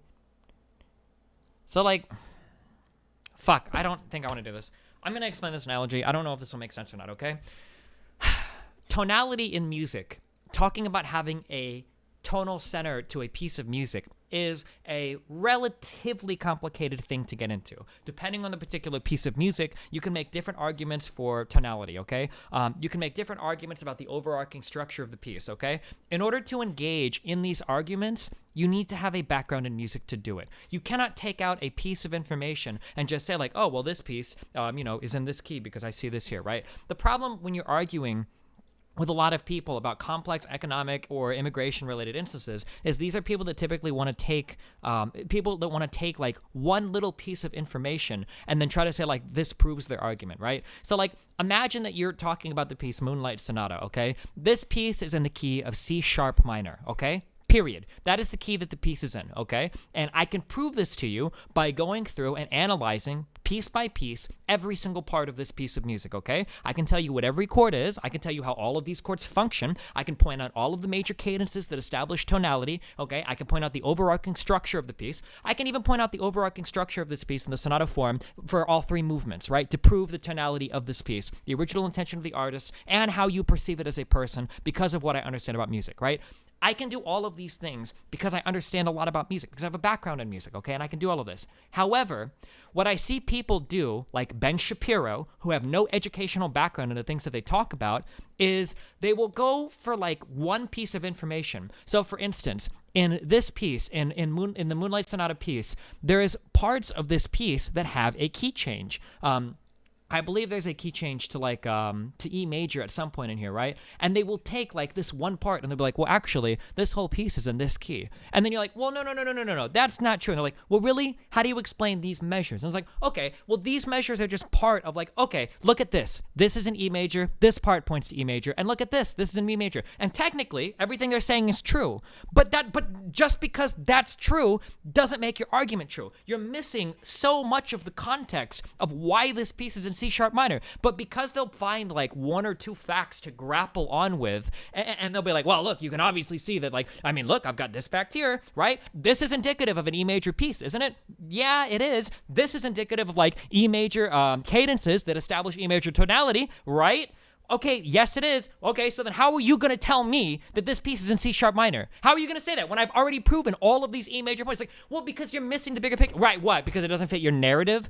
Because it doesn't fit your SJW libcuck narrative for this piece to be in E major? It has to be in C sharp minor? Like, that, so it's whatever's convenient for you, the liberal, huh? It's going to be convenient for you, the liberal, and how you define the tonality of this piece. It's like, well, no! Like, this is the problem that I have when uneducated people try to pull out like one fact from a thing and they're like, proving my point. It's like, no, these issues are so much more complicated than this, that you can't just point out like one or two facts and then say that they prove a much more overarching comprehensive argument. Like, you can't do that. Does that make sense?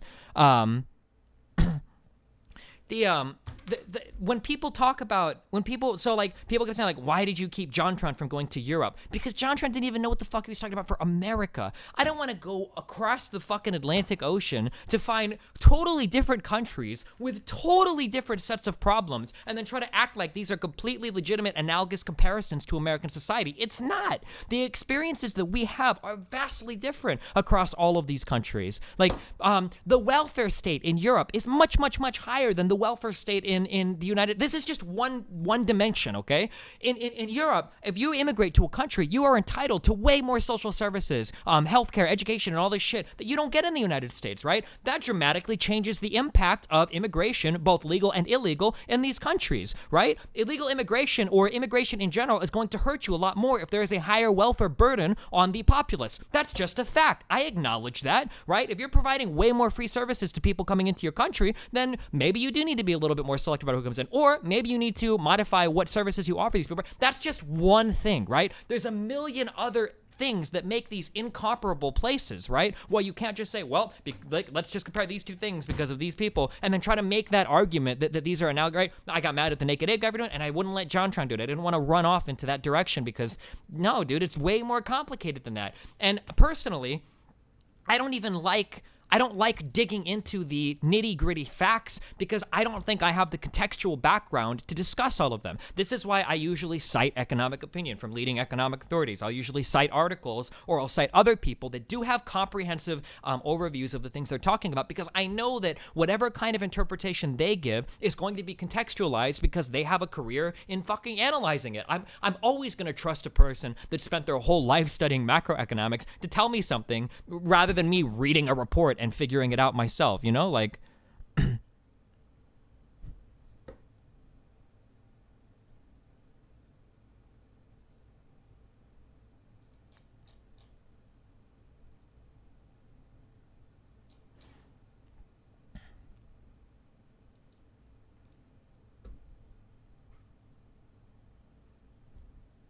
Destiny, where do you draw the line? The case you're making sounds like a lazy excuse. The losing side can always get it. Well, if we zoom out even more, we see more context that disproves what you're saying again and again. You have to draw the line somewhere instead of just redelegating the. My line that I draw is I just want to find out what is causing problems. The problem is that some people don't want to talk about it. Like fucking JonTron didn't want to talk about it when he said it with the black youth. Why do young black people commit crime? And this is why I guess you could argue that I jumped to a conclusion here when I asked, so what's the solution? Do we kill them all or deport them? And he's like, whoa, why would you say that? Now you're putting words in my mouth. It's like, okay, well, what is your solution? Because you're telling me that black people are like predisposed to being criminals regardless of socioeconomic status, which he said, regardless of where they live or anything else, which he claimed, right? So what's the solution then? You're offering me no solutions. When you're saying things like these people, because of the color of their skin, are literally bound to acting in certain ways, there's no solution. Like, that's not an acceptable argument to me. There are ways to improve the quality of life of these people, and there are ways to integrate them more heavily into society, and there are ways to make them function better in society for all of society. I'm pretty sure these arguments are true because we have made improvement on so many different fronts over the past 200 years. It seems strange that we would stop making that improvement now, you know?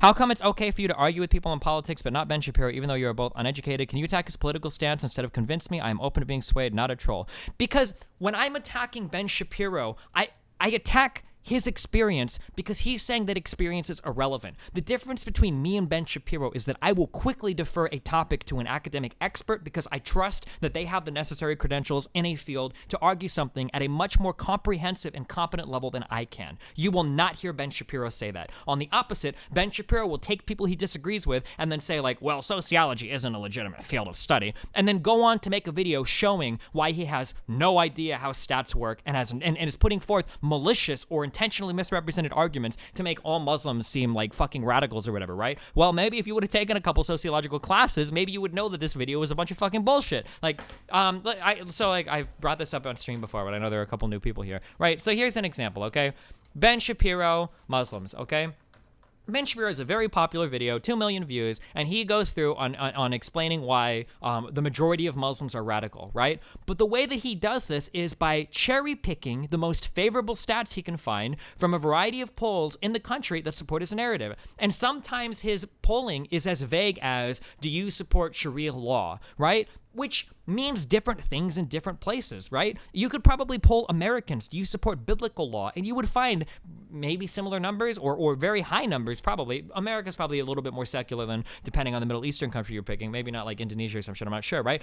But like there's a lot of in the weeds that Ben Shapiro misses in this video. Like the fact that a lot of people that believed that Sharia law should apply to people only thought it should apply to other Muslims and not people that were non-Muslims. Or the fact that people have very different interpretations of Sharia law.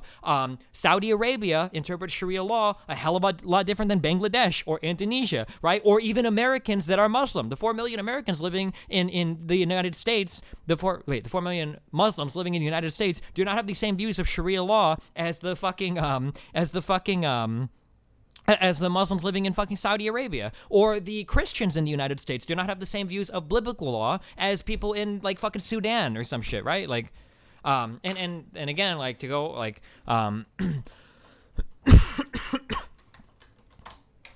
and again, like you can find, I know that maybe PolitiFact is a cuck website and a cuck SJW website. You can read a teardown on where he gets these stats and why these stats are horribly misrepresentative of what he's trying to, the points that he's trying to make, right? I don't feel like reading this whole article on stream, but you can go through it. But it shows how the numbers are like incredibly cherry-picked and how they don't necessarily mean like somebody is radicalized just because they believe in a certain thing. But, yeah. What is even biblical law? The idea that all of our law is influenced from our Christian values. If you see this meme on Rebel Media.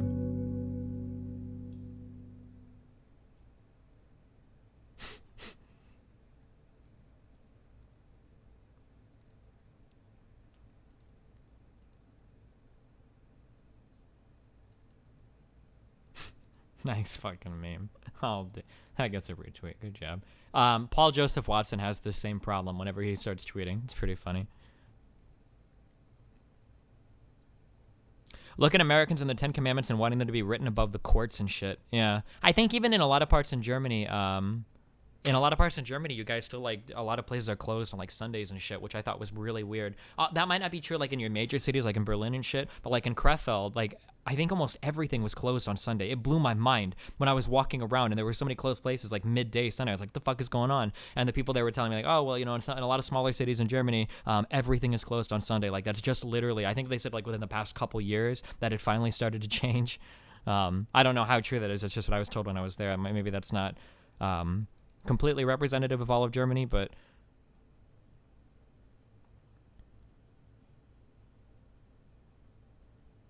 Christianity allows leeway for a separation of church and state. The Quran does not make this distinction destiny. That is absolutely not true. A Christian's top law is the Bible, period. And that Bible, biblical law, should supersede everything else about any other law around you. The Word of God and God's law should be the right. Doesn't Jesus say God's law is transcribed in our hearts or something? I don't remember if that's an exact quote or not, but like the biblical law absolutely supersedes any other form of federal, state, mayor, or city or whatever law or anything. Oh, sorry, my microphone is a little high up again. There we go.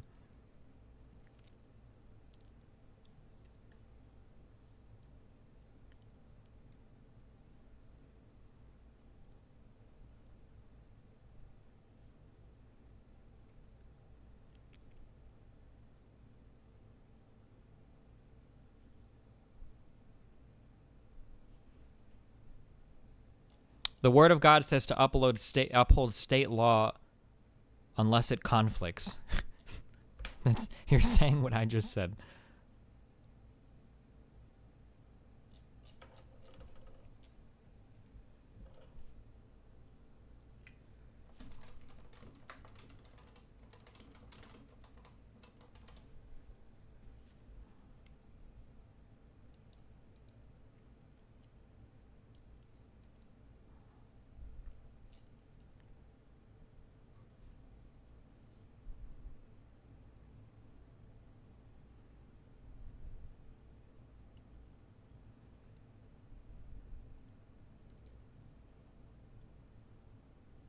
Yeah, everybody is making points in chat about the render unto Caesar what was Caesar's. I don't understand what you're saying here. I don't think it's against the law in any biblical law to not pay your taxes. I don't understand why this point is relevant. I see a lot of people quoting it. You're not breaking a biblical law by paying taxes.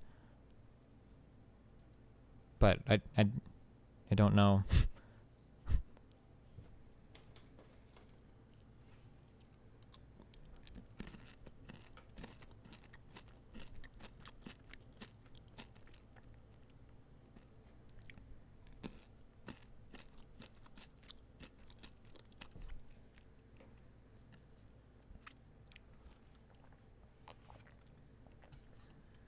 Do you think Islam is compatible with Western values? As a religion?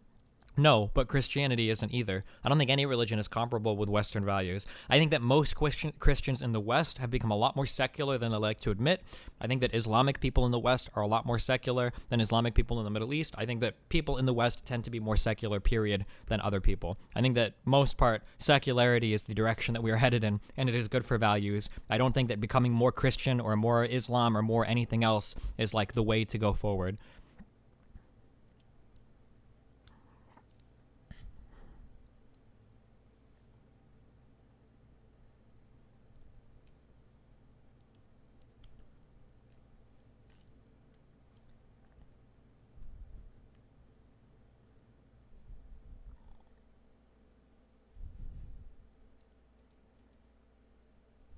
Jesus was a hardcore libertarian.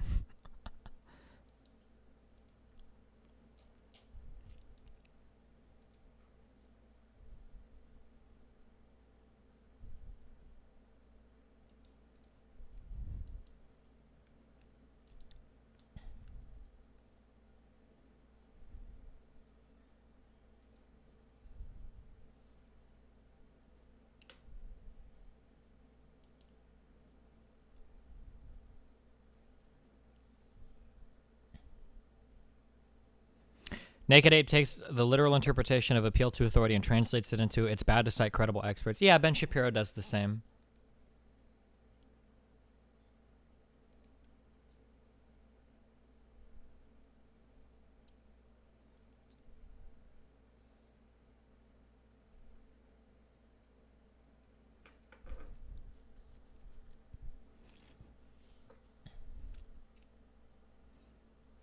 Destiny, what the fuck? I think you're turning Poll into liking you and dick riding you? No, I don't think so. I think you retards post threads about it so often that then you go in and you post in those threads. You guys are fucking retarded, dude.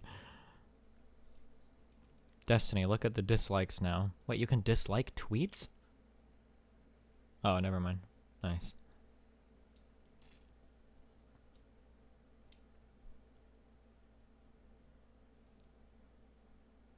Does Destiny read Twitch chat? Sometimes.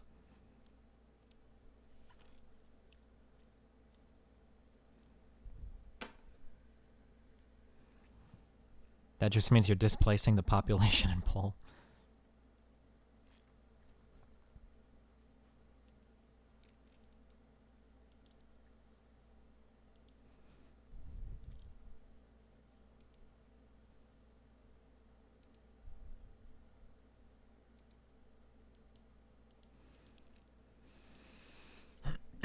Wow, Minio Nod, welcome to the 2-3 Supper Clubber, buddy.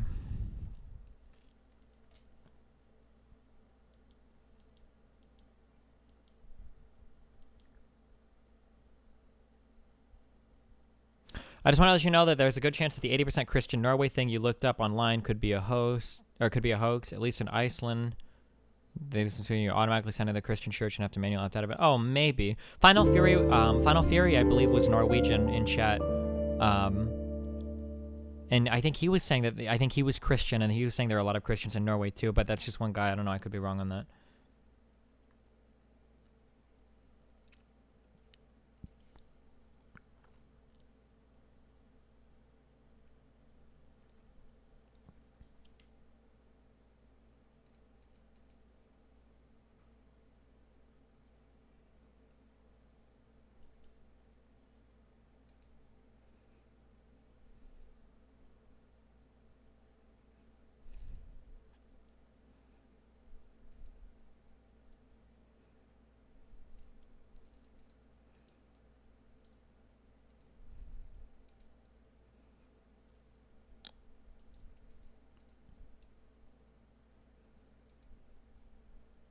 Aw.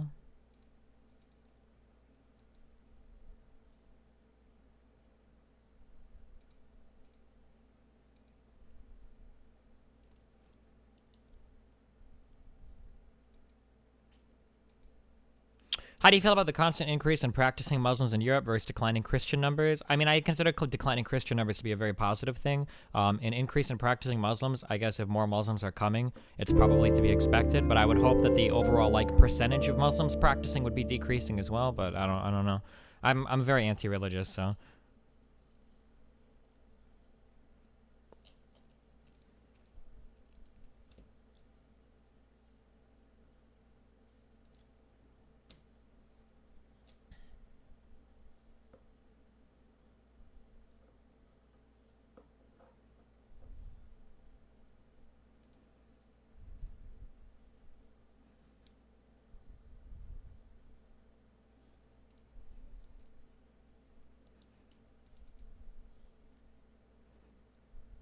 Do you think that religious appeal in U.S. politics will die with the baby boomers? It's possible, but I don't know. The whole Trump bullshit revealed that there are a lot of young people that believe these things as well, so I don't know. It's hard to say.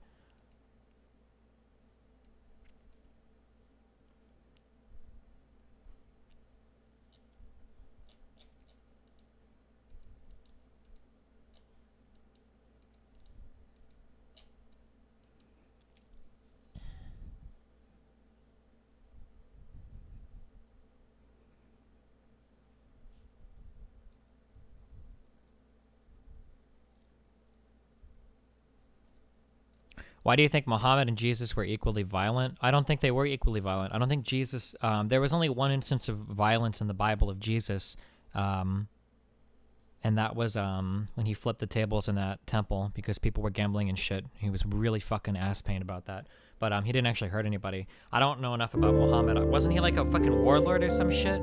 I don't know. Muhammad, it seemed like a little bit more fucked up. But I doubt, I guess just being a Christian growing up, and seeing the way that Muslims act around the world, I find it hard to believe that you are so beholden to your religious authority figure that they have a massive impact on how you live your life as a person.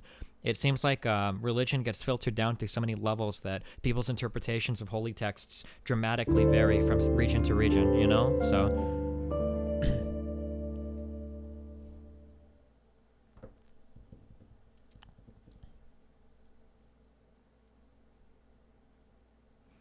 Muhammad was a conqueror and married a child. I see a lot of like that child porn shit with like Muhammad and shit. I mean, yeah, I think he fucked a 13-year-old, but fucking Catholics do that shit all the time in the Catholic Church, dude. We fuck kids better than like any other fucking religious denomination.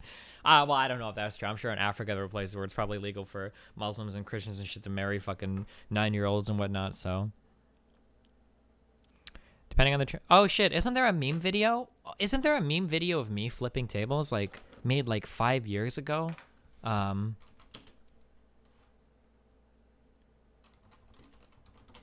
With the Jesus thing? Am I crazy?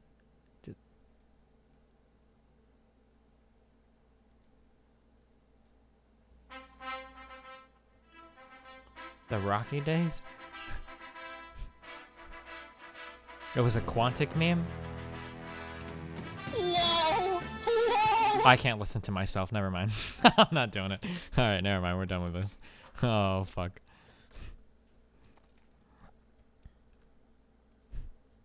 These are old. Those were ancient memes. What was the year on this video? 2011. Almost 6 years ago. Holy fuck.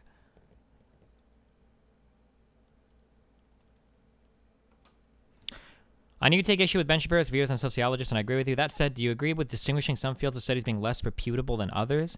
I mean, like, if a field is less reputable compared to what? Like, I don't know. That just seems like a weird... That just seems like a weird way to compare scientific fields. Like, any field of engineering, like, the more you go down the spectrum, the less reputable fields become, right? Physics is going to be less reputable to some extent than pure math, right? Any level of engineering is going to be far less reputable than any amount of physics, right?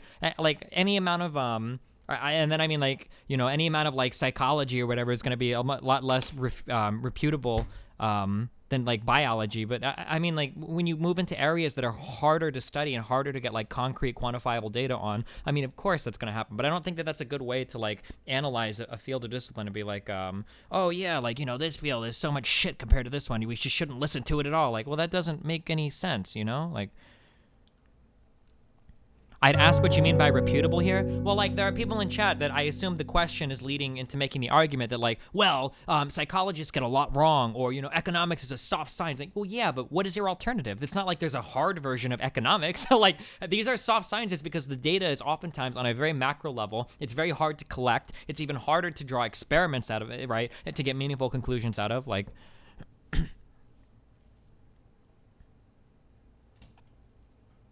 This shows it. Oh, fields arranged by purity. Sociology is just applied psychology. Psychology is just applied biology. Biology is just applied chemistry, which is just applied physics. It's nice to be on top. Oh, hey, I didn't see you guys all the way over here as a pure mathematician.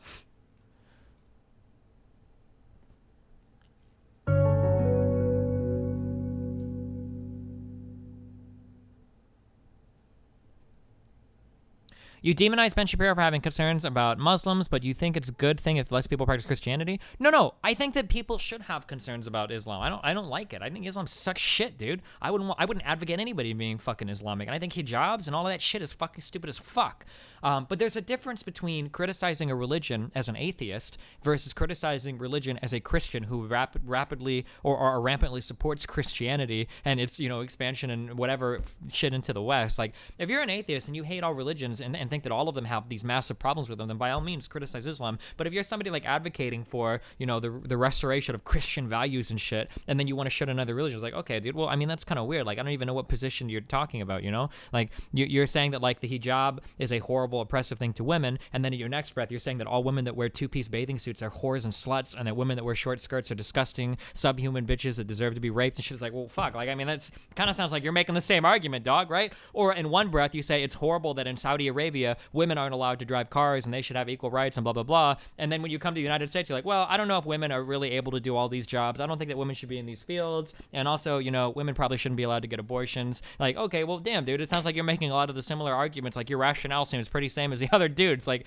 well, how do you criticize them and then uphold your own beliefs, right? Well, you know, in Saudi Arabia, it's horrible that gay people are treated so badly and, you know, are stoned and thrown out buildings. Okay, but then it's like in the United States, like, we also think that it's okay to not serve gay people. Gay people shouldn't be a protected class. We make fun of transgender people. And gay people also shouldn't be allowed to get married, so we're going to champion people like Kim Davis for denying the marriage license. Like, okay, a lot of this is sounding like pretty similar, dog. They're like a more extreme version of yourself. Doesn't that seem like kind of a bad thing? Like, wouldn't you want to separate yourselves from this kind of thought completely rather than to be like a kind of watered down version of their extremism, you know? Like,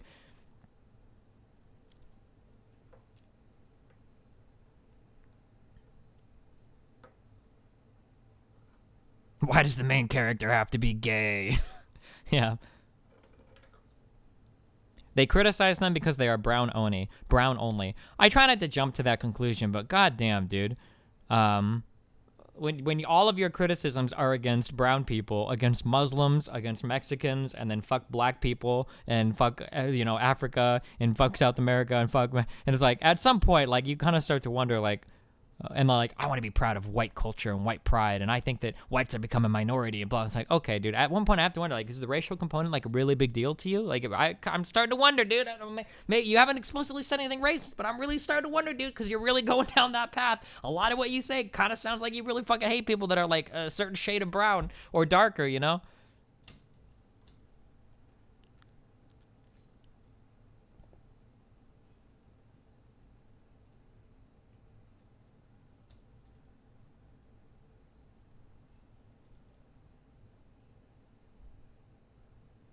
Yeah, the way that racism and whatnot manifests itself and works today is you never really can get away with calling anybody racist at all because people will say that, right? Who was the guy that I talked to who was like, was like, oh, actually, I think X Skills might have even said it. Oof, I hope he's not here. But he's like, Mexican isn't a race, Destiny. Mexican is a nationality. It's like, okay, dude. Like, sure.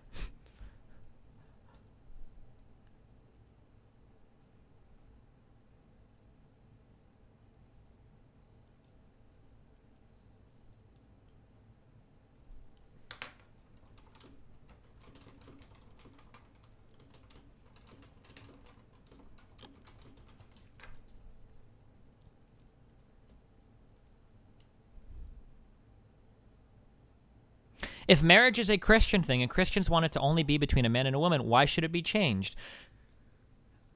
Technically, it shouldn't. And I don't think it technically should be. Marriage is a religious institution, and as a religious institution, I think that Christians have a right to define it in whatever way they want. However, Christians kind of fucked that up when they intermingled it with federal law. So that's kind of their fault. If you wanted to keep marriage as only a thing between a man and a woman, you had every right to do so until you started to give explicit legal and financial benefits to married people. As soon as you started to intermingle that shit, well, I'm sorry, dude, but all of America's fucking tax dollars go to pay for marriage deductions, and all of America contributes to a society where married people get certain special privileges. Now you can't really restrict it. You kind of lost the right to restrict that to certain groups of people, because now you're asking for benefits to be paid for by the public. Like,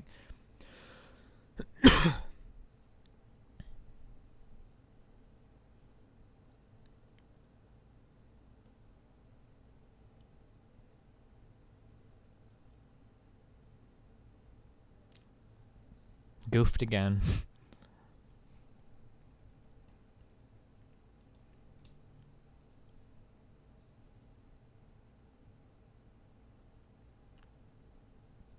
Another reason why I think that, like, I feel like it's about race a lot is, like, when I talk to JonTron and I ask him, like, I'm like, again, you guys, a lot of people kept saying, like, I was backing him to corner. I was trying to give him easy outs, right? When I asked him, what if 100 million Mexicans came to the United States and integrated immediately and perfectly? And even clarified, he was like, if they integrated immediately? And I was like, yeah, would you be okay with that? And then he said, yeah, that would be fine. So that was okay. We had reached common ground. Integration was the important thing. It wasn't race. But then he had to take it a step further and go, but I don't think that would happen all at once. And I was like, well, what do you mean? Why would it matter? He's like, well, if it happened slowly over time, they would integrate into the gene pool. And it's like, dog, like, come on. Like, I'm trying so hard to throw you a bone. Like, just fucking take the life raft. Oh, fuck. I'm trying. Why do you make it so hard?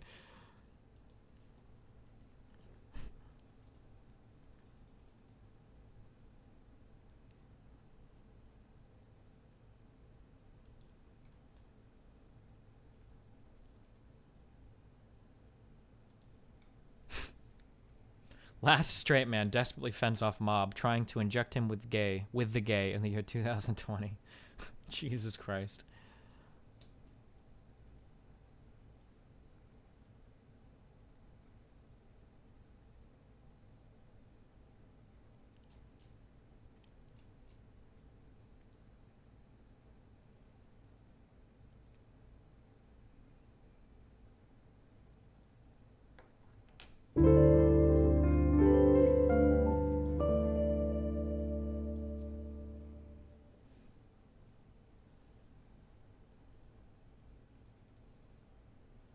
This pic. I don't know when this picture started. That's a pretty good meme, though. If this is a higher resolution, this would be my Twitter pic.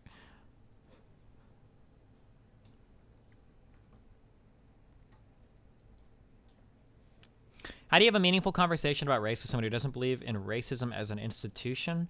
I don't know if I necessarily buy into that. Well, it's a really complicated conversation. I don't feel like going into that right now. You can listen to me and Sky's conversation last night about that. The way that racism and sexism manifest themselves today are very, very, very complicated and very nuanced in ways that aren't like as overt anymore. I don't know, dude. Like, if you watched my stream, like I've had a few moments in my life where it's been a little bit eye-opening, right? And like things that I roll my eyes at now. Like, if you watched my stream, right, when I was playing CS:GO with Cheeks, right, this was a thing that I had never really thought about before. And up until that point, like, I would make the same jokes. So like, oh my god, LOL grill, right? Thinking that, okay, you know, it's a one-time thing. It's kind of funny, you know, LOL grill is kind of funny, etc. Right?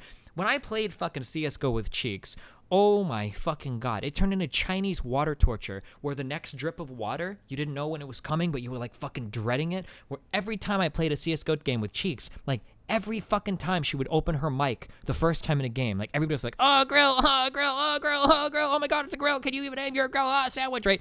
Every single fucking game. Dude, I only did that shit. How long did me and Cheeks queue CS:GO? For like a month? I only dealt with that shit for like a month, and it was so incredibly fucking tiring. Oh my god, dude. Oh my god. Like, by the, like, halfway, like, 2 weeks into this, I was like, dude, you're not funny. Please shut the fuck up. Can we move? Can we get over the jokes? Okay, dude, we got it. She's a girl. It's really funny. Can we, like, okay, can we move on? Like, holy shit. That shit gets irritating as fuck. And that's just people talking in fucking video games, right? That isn't even going into all of the other 50 million things. Propane or charcoal? It's charcoal 100%. If you're using a propane grill, you might as well fry something in a fucking frying pan, okay?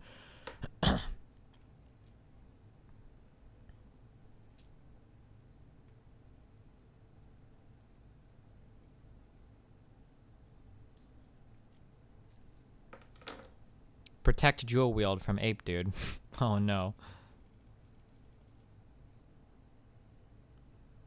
Wait, why is he messaging Jewel Wield? Oh no.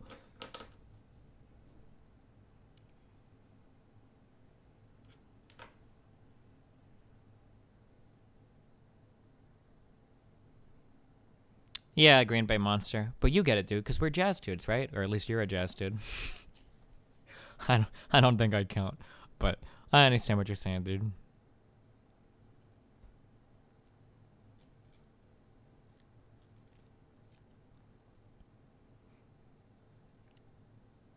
Why do you think JonTron doesn't want whites to be a minority if they don't think discrimination exists anymore? I don't know, dude. I don't want to put words in his mouth. It seemed like a racial thing. White people are just better than brown people, and we want more white people together. Fuck brown people. That kind of seemed like the thing. But, Destiny, the grill meme is even more annoying because a lot of guys do it ironically, which sounds exactly the same as not. So, yeah, this is the problem, okay? Is that, people don't realize this is the golden rule of 4chan, okay? That everybody in real life needs to realize, okay? Ironic shitposting is still shitposting. You cannot go into a fucking board and shitpost your heart out, and then when someone calls you on it, be like, oh, I'm just being ironic. Nobody wants to read that shit. It's still fucking annoying, all right? Fuck off with that shit. It's not funny. You're not funny because you're doing it ironically. You're just being fucking retarded. Ironic autism is still fucking autism. Stop. Like, fuck. Did you say that marriage is a religious institution? Well, Christians want to have their cake and eat it too. They want to say that marriage is a religious institution, but at the same time, they want federal and legal benefits for being married, right?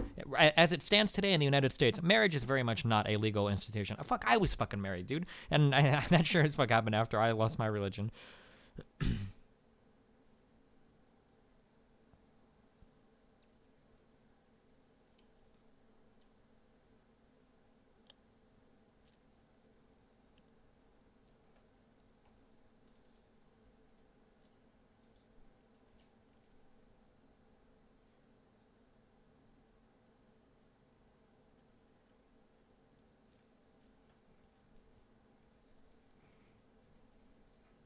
Destiny, click.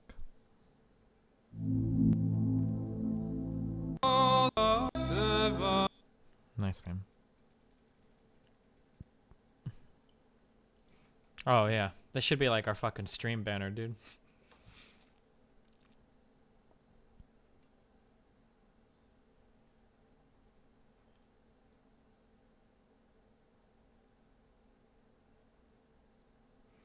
If this ape boy puts up a video with your stream content, are you gonna cuck his ass? I might, dude. Sometimes I DMCA people to be an asshole. Maybe we will. I don't know. We'll see what my mood is at the time.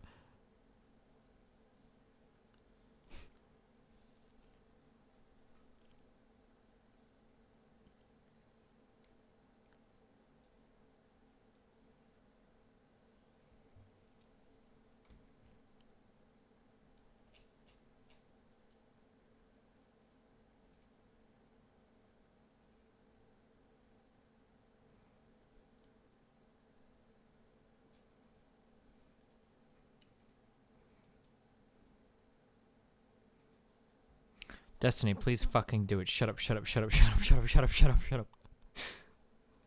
Oh, shit.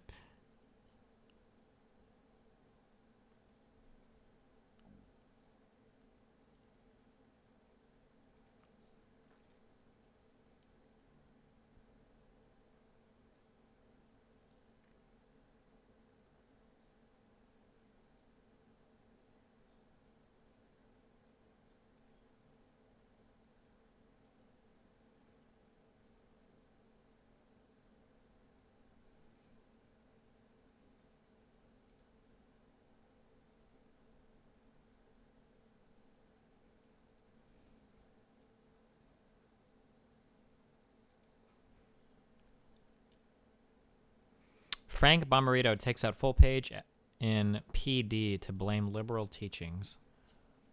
Can I go get food? I just want to eat and then come back and play Don't Starve. Can I just do that? In my lifetime, every new president promises change, and every American voter assumes it's going to be for the best, seldom thinking about the price.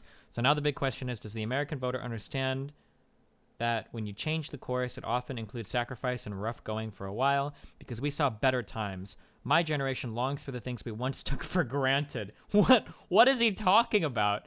We lived most of our lives feeling no need for a gun and grew up at the family home where the doors were never locked. Our family car was left open and its belongings were never missing. My sister and I never thought about being hurt, and all of our neighbors were friendly and supportive of each other's families. Yeah, unless they were black or unless they were fucking gay. But okay, dude.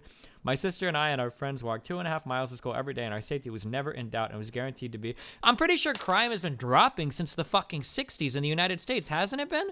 Violent crime, United States, over time. United States, over time. Hasn't crime been like on a steady decline for like the past 6 decades?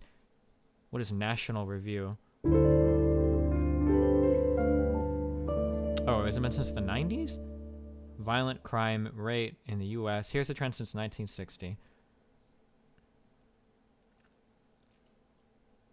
Oh, I'm sorry, maybe it's the 90s. So for the last like 2 or 3 decades.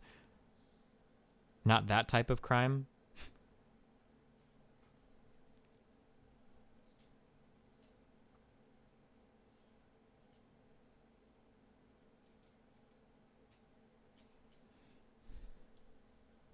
But the fear of crime is rising. Because men were already too busy beating their own wives to go steal from their neighbors. What changed right here in the good old USA? My guess is that there was too much acceptance of liberal teachings. Cultural Marxism. I need to listen to more Paul Joseph Watson so I can copy his fucking accent, dude. Cultural Marxists.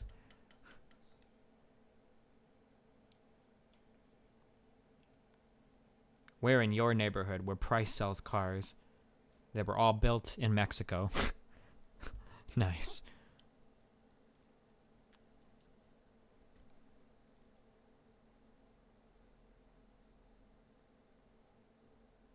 Murders are down, but our sinning is absolutely on all-time highs.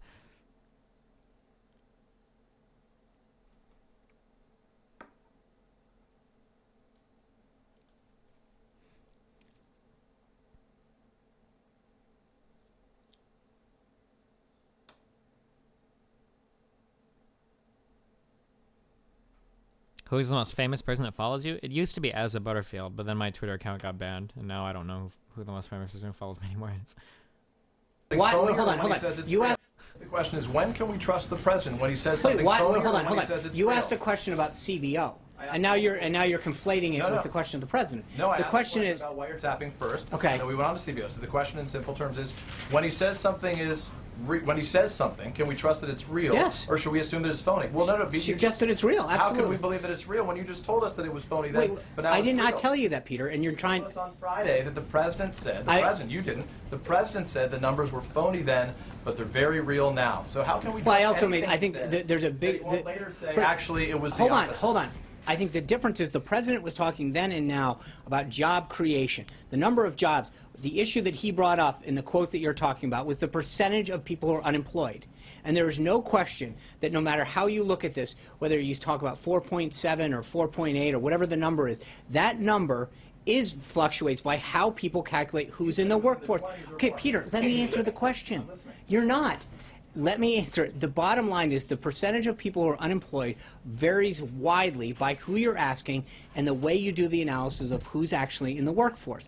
The number of people who are working and receiving a paycheck is a number that we can look at. Secondly, when you're asking about the validity of the CBO report, again, I refer you to the CBO itself. The number that they issued that would be insured in 2016 was 26 million people. The actual number is 24 million. The actual number is 10.4. That's not a question of our credibility. It's a question of theirs.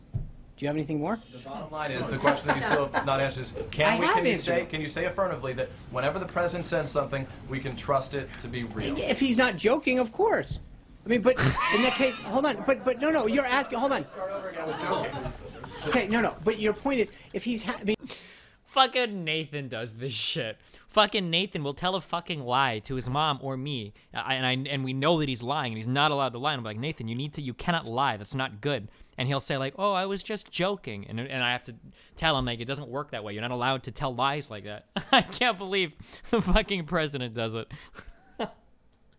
Fuck me, dude. What a meme. I mean, he every time that he speaks authoritatively, he's speaking as president of the United States. Like it's more than 3 million Americans voted illegally. Yes, and he still believes that. Was he joking, or does he believe it? He does believe it. Thank you, Julie. We're waiting on that investigation.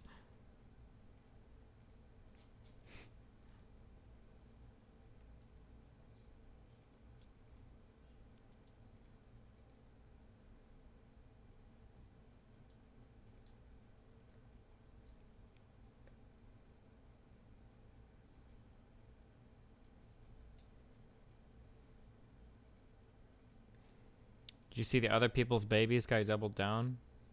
And you wrote that Wilders understands that culture and demographics are our destiny. We cannot restore our civilization with somebody else's.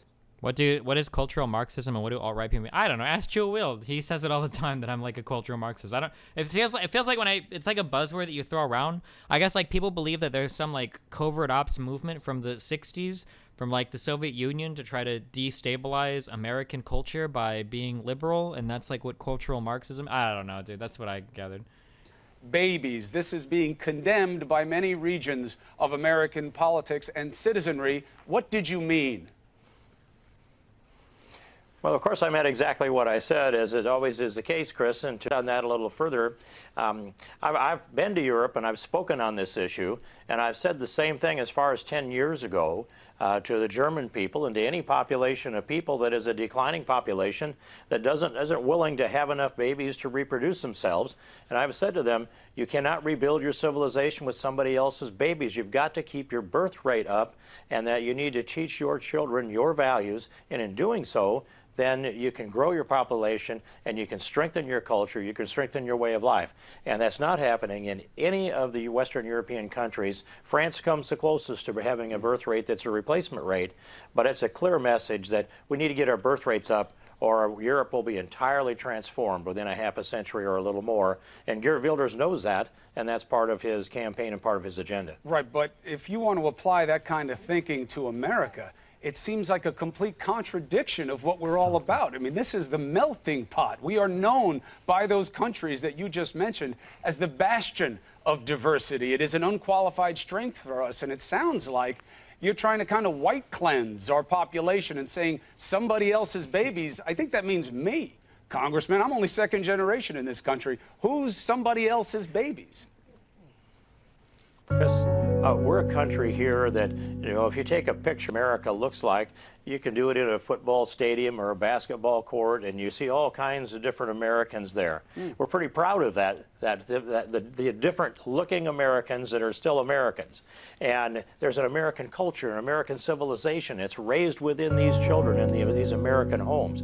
And that's one of the reasons why we require that the President of the United States be raised with an American experience. But we've also aborted nearly 60 million babies in this country since 1973. And there's been this effort that we're going to have to replace that void with somebody else's babies. And that's that push to bring in much illegal immigration into America, living in enclaves, refusing to assimilate into the American culture and civilization. Some embrace it, yes, but many are 2 and 3 generations living in enclaves that are pushing back now and resisting against the assimilation. What about, like, why don't ever people talk about, like, rednecks or, like, rural white Americans that live in enclaves? Why, like, what kind of enclaves are acceptable? Do you think that rural white people in Texas or Indiana or Oklahoma, do you think they represent what it means to be American? I like how when people talk about enclaves, they're always talking about brown people. It feels like I'm jumping to a lot of this. I hope Excuse Me isn't here, but it feels like enclave is starting to sound to me like a dog whistle. Like when people say enclave, it sounds like they're talking about like brown people. Like we don't need these brown people coming around and gathering up in areas. Like, hey, buddy.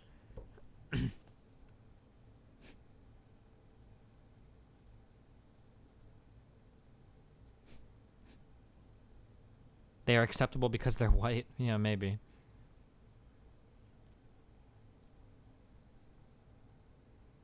Because white enclaves usually end in a suicide pact.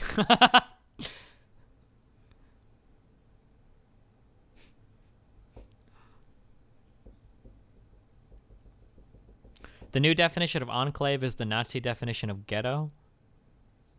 It is a dog whistle, you're just realizing that now? Yeah, spotting these has been bothering me a lot. Oof.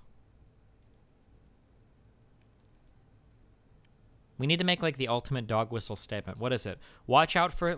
Be careful when you go outside. You need to watch out for low IQ thugs that live in enclaves. There's got to be more like popular dog whistles that we can do. We can craft like the ultimate non-racist message that perfectly gets the point across to everybody that knows what we're really talking about.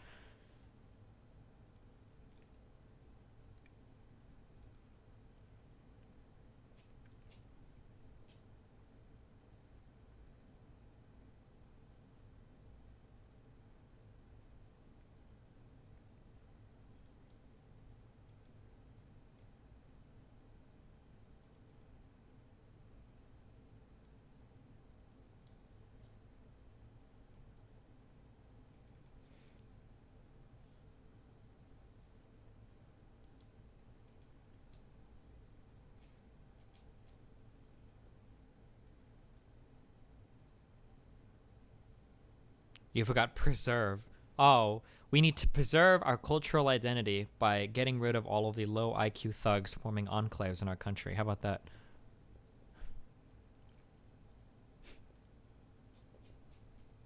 Urban. Oh, low IQ urban thugs. Funded by George Soros. George Soros literally funnels arms that we were going to send to ISIS into urban neighborhoods to give to low IQ urban inner city thugs. There we go.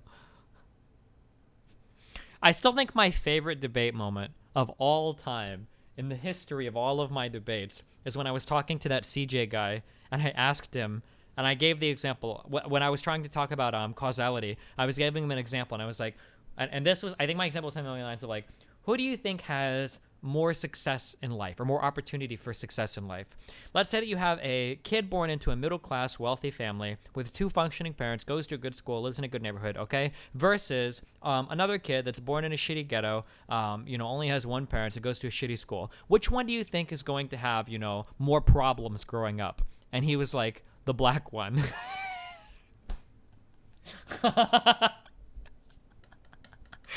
I think that's probably like of all the conversations I've ever had, that was like easily my favorite moment, like of all fucking time. Like, oh shit, dude. There was too many fucking memes. Oh shit. What about that Pole girl that said Assad and Putin were friends? Oh, that was a funny one. When she wanted to start arguing about the Middle East, and then I asked her something. What did I ask her? Oh, sometimes when people start talking about shit that they like really are out of their league on, like I'll kind of like ask them a question or two to see how retarded they are, or like a leading question to see if they correct me. And I remember I asked her a question like, oh yeah, like, oh, because obviously Russia's doing that because something like the United States is supporting Putin and Assad, has been trying to kill Putin. And she was like, well, yeah, obviously. And then I was like, I think we should move on. Let's not talk about the Middle East. And then she started like laughing because she thought that she had like dominated me in that area. And we moved on.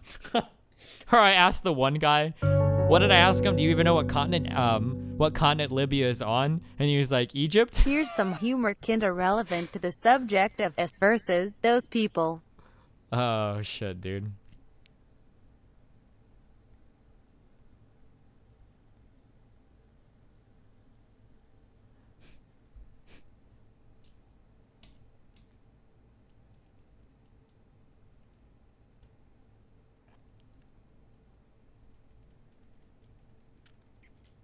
Why do idiots think they always win debates? I don't like to call people idiots. I don't think it's a constructive way of looking at things. I think that this is what happens, okay? Let's see if I can figure this out, okay? So, let's take something, okay? Let's take an idea right here, okay? White people are inherently superior to black people, okay? So let's take that apart, or let's say that that's like your base assumption, okay? From there, you get to a position where you say that black people are predisposed to crime, okay? So black people equal criminals, okay? And then from there, we get into you get into things like black culture is bad, black culture is bad equals bad, and then from there we can extrapolate things like white culture and white majority is good. Okay, I could find better examples of this. I'm just doing this off the top of my head, right? Okay, so the problem is, I think, when a lot of people get their news, or they're reading news stories, or they're listening even to people like me, right? If you copy everything that I say, you're guilty of this just as much as anybody that listens to Sargon of Akkad or anything John Tron said or anything else, right? The problem you get is news stories are often written about these top layer ideas, right? These very top layer ideas. So what you get is, you get a lot of people, and I think this happened to John Tron, you get a lot of people that will regurgitate these top layer ideas, but they don't really understand what's going on down here. They haven't really thought these points through yet, right? So what happens is, you got your really good talking points, right? What are some really good talking points to the right? We've got virtue signaling, loser, cultural Marxism is bad, diversity is our strength, immigration is ruining culture and society, right? The problem is that as soon as you start to tear apart some of these arguments and you force them to reconsider, what they're finding is that they're retreating into baser thoughts that they haven't actually thought about. They don't actually understand, where they're headed, right? A lot of my arguments when you talk about immigration or races, right? A lot of my arguments when I get into these with people, ultimately I'll end up asking the question this time with John Tron, well, what's your solution then, right? What is your solution? How do we fix this problem? If you think that black people are inherently violent people, how do we fix it? What's your solution? That's why I started, do we kill them all or deport them? What's your solution, dude? And the problem is that, well, he knows that white people are good, and he knows that brown and black culture is bad, but he hasn't actually thought about these underlying things. Well, what are the implications of what we're saying? What we're actually saying is that black people need to be eradicated. We have to get rid of them. They're hurting society in every single conceivable way, right? John Tron himself said, even black people who are rich commit more crime than poor white people, right? So, these things have to be, these things are oftentimes not thought about by people that are parroting these upper level talking points. So as soon as you start to peel these away, you find out that you're getting into really shady, unexplored territory here that they haven't really explored on their own or haven't really thought about on their own. I think that's a really big thing. I think that's a really big thing that goes into parroting a lot of opinions, and people on the left do it too. People on the left absolutely do it too. I don't deny that. So you get into these where a lot of political discourse is literally, here's my top level memes that I picked out of an article, and I'm gonna throw these top level memes at your top level memes, and then we're just gonna talk past each other, right? So liberals are saying all of your thoughts are racist, all of you are Nazis, all of you are evil, and then conservatives are saying, oh well, all of you hate white people, all of you are virtue signaling cucks, all of you are cultural Marxists, whatever the fuck, right? And then you just get this weird world where you're not actually analyzing or talking about any real problems or any real causal things of these problems or any real solution to these problems. You're just talking past each other, not really having any real discussion at all,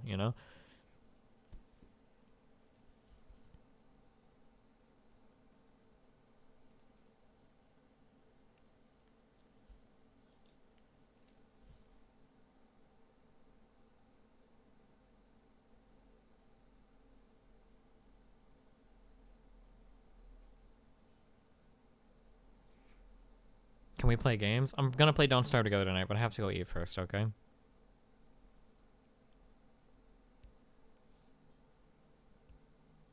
You should look up white nationalist mantra or anti-racist is a code word for anti-white if you want to see the base level propaganda that John Tron fell victim to. So here's a problem that that everybody has, okay? I hate this. I hate this, okay? People, this is a general human phenomenon that exists probably ubiquitously throughout all of society. Maybe in some cultures it doesn't, but I've seen it everywhere I've ever been, and I see it all over the place. People have this intrinsic need that in order to build themselves up, they have to tear somebody else down. And everybody fucking does this, and it's disgusting, right? This is one of the biggest reasons why I advocate against joining circle jerks, all right? you get these people with these bloated sense of self-entitlement, and it happens with everything. PC Master Race does it, right? How many times do you go on PC? Listen, I love PC gaming, and it is the majority of. I fucking made my living playing games on PC. Okay, I do this all the time, but I've never felt the need to shit on PlayStation owners. I don't feel the need to shit on Xbox owners or GameCube owners or whatever the new fucking Nintendo gadget, the Wii Universe, UE, XD, XL, Advanced, or whatever, right? I don't find the need to shit on these people, right?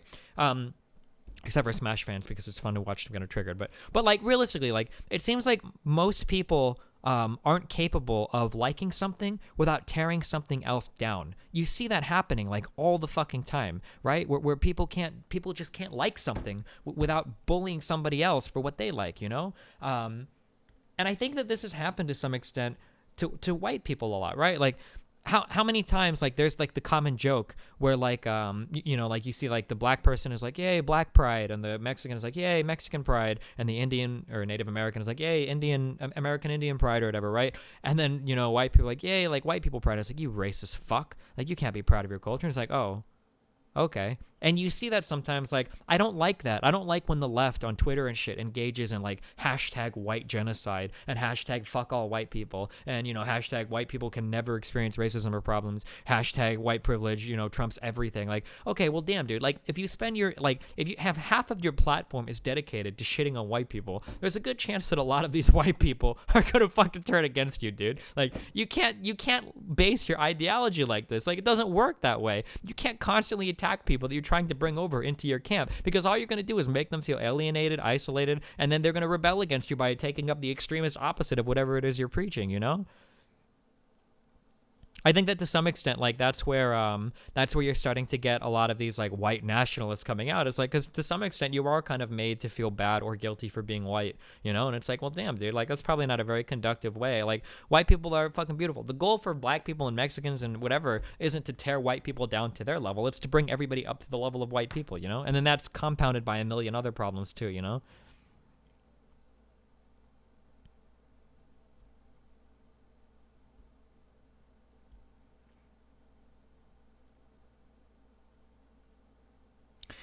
Well, Destiny, after what all these white people did, I think some people are like, fuck it. Yeah, but you can't give up hope, dude. You gotta, right? I'm a white dude, and I try to be a open-minded, liberal-leaning dude. How well versed are you on Keynesian economics? Not at all. Aren't Keynesian economics the idea that some degree of economic input will have like a multiplicative effect on economic output, on government input? Sorry. Right, like if government spends like $100 on a product, it'll create $200 of economic prosperity. Isn't that like the basic assumption? I don't know enough to debate specific forms of economics, dude. I can't do that here.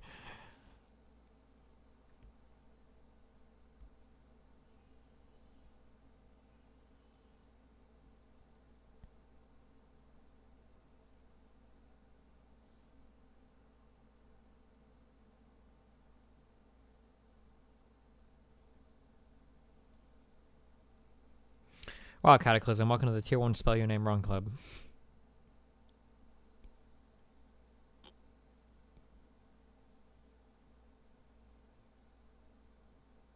He prefers Marxist economics.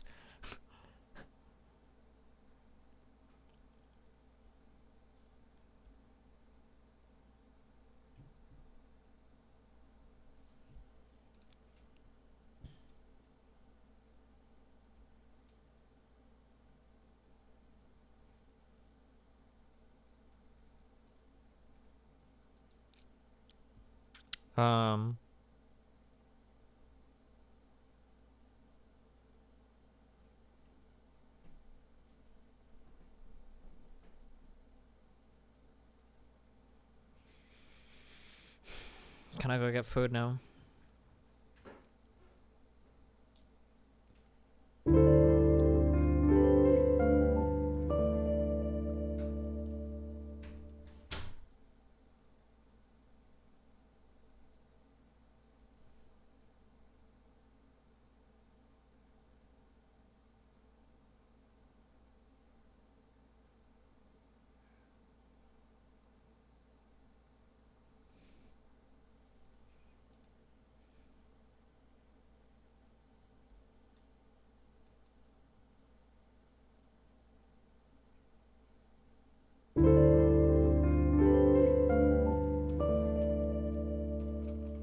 Yes, don't starve. I need to don't starve in real life, and then...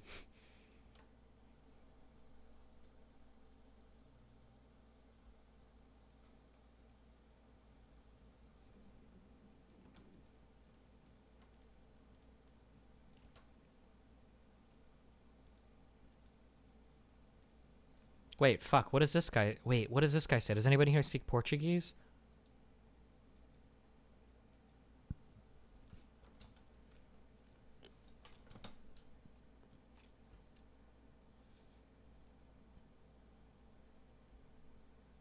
What do you think this guy is saying?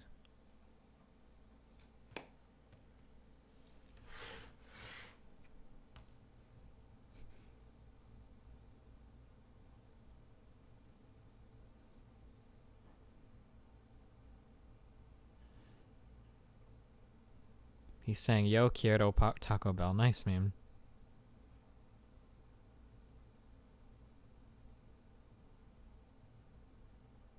Watching JonTron and Destiny debate was frustrating. Okay, got you.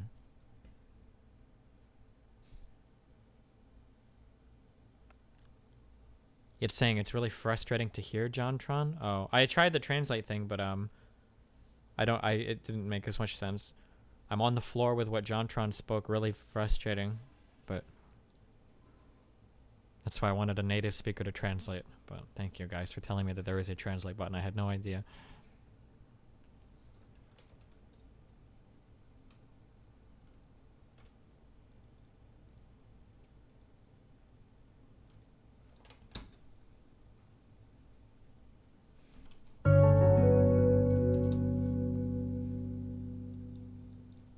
Do something, you faggot.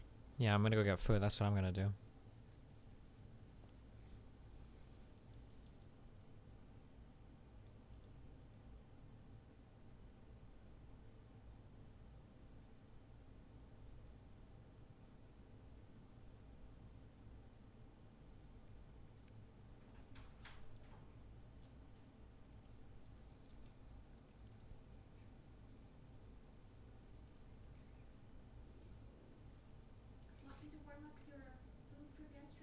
Nope. I'm going to get something to eat soon. Thanks, buddy. JonTron needs our support. He's being viciously attacked by the left for trying to red pill the gaming community. I officially added him to the support list on the right boycott. This brave motherfucker needs all the centipedes by his side. Damn. I did not know rape were illegal in the US, but I just saw you debating JonTron and holy crap, you murdered him and then raped him afterwards. When are you bringing back the Athene debates? Never. I need new fat material. Never. Destiny came on stream with pre-written note cards. What?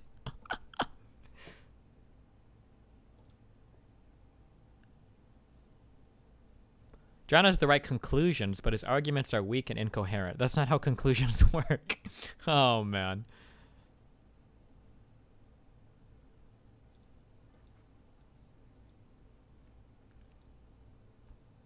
Oh, Trump Destiny.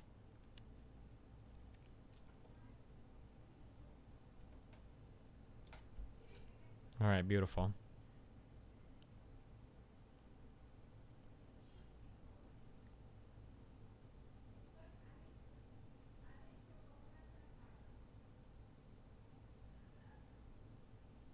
Wait, what is this? Oh no. I knew exactly what would happen when I minutes. posted my previous audio blog. Didn't necessarily expect it to happen that fast, but then again, I should have known better. This is the internet after all. Amongst the morons that didn't listen to any part of the audio blog whatsoever and assumed it was a defense of JonTron, which it was not, we have the people that are attacking me because I didn't attack JonTron. Yeah, sounds about right. What a wonderful little bit of proof positive of everything that I just said. Those that actually got to the end of my audio blog and understood that it was really about the effect of divisive media driving increasing tribalism online, which is making polite, reasonable discourse and understanding increasingly difficult, will also understand that the reaction to posting such a commentary is proof positive that the commentary was needed. Somewhat Kafka-esque, you might think, but predictable nonetheless. Here's a question for you. Why do you want me to condemn JonTron? What purpose would it serve? Assuming that I was not in a contract that had an anti-disparagement clause which specifically said that I'm not supposed to go and shit all over fellow network partners. Let's just assume that that doesn't exist for a second. Could I probably criticize him without violating that? Yeah, I imagine I could. But let's just ignore that that exists for a second and ask the question, what purpose would it serve? Why exactly do you want me to condemn him and his views? Why? What's the point? Is this a test? Are you testing my virtue? Are you saying that if I don't come out and condemn it, then I am complicit? Because that's bullshit. Are you saying that if I don't come out and condemn those views, then I must obviously also hold them? Because that's bullshit. Are you saying that it's somehow my job or my duty to come out and condemn those views? Is it my responsibility to do so? That's bullshit. That's not my job. My job's to make video game videos on YouTube. It's simple as that. If I choose to come out and say something that has nothing to do with that, then that's entirely of my own volition. It has nothing to do whatsoever with being pressured by random people on the internet. It has nothing to do with being bullied into doing so. Because let's be honest, that's what people are trying to do. They're trying to bully people into joining their little witch hunt. Because it feels pretty good to be part of a mob, doesn't it? It feels pretty good to feel like you're on the right side of history. Let's go burn the witch. Oh yes. What a new and interesting idea that is. Good job there's no historical basis for that resulting in absolutely awful things. Oh, God. Let's be crystal clear about how I see this and many other instances like this. Attempts to drag other people in the industry into the conversation, as it were. Attempts to get network partners to disparage other members of their network, their colleagues, has nothing to do with what's right or wrong. It has nothing to do with justice. It has nothing to do... Alright, I don't necessarily disagree with this. I don't like witch hunting people. Alright, I'm gonna go get food, and then I'm gonna come back and I'm gonna play Don't Starve Together. We're done doing politics and all these fucking discussions on stream for tonight. I love you guys. It's been fun. I'll be back in about an hour. Rip.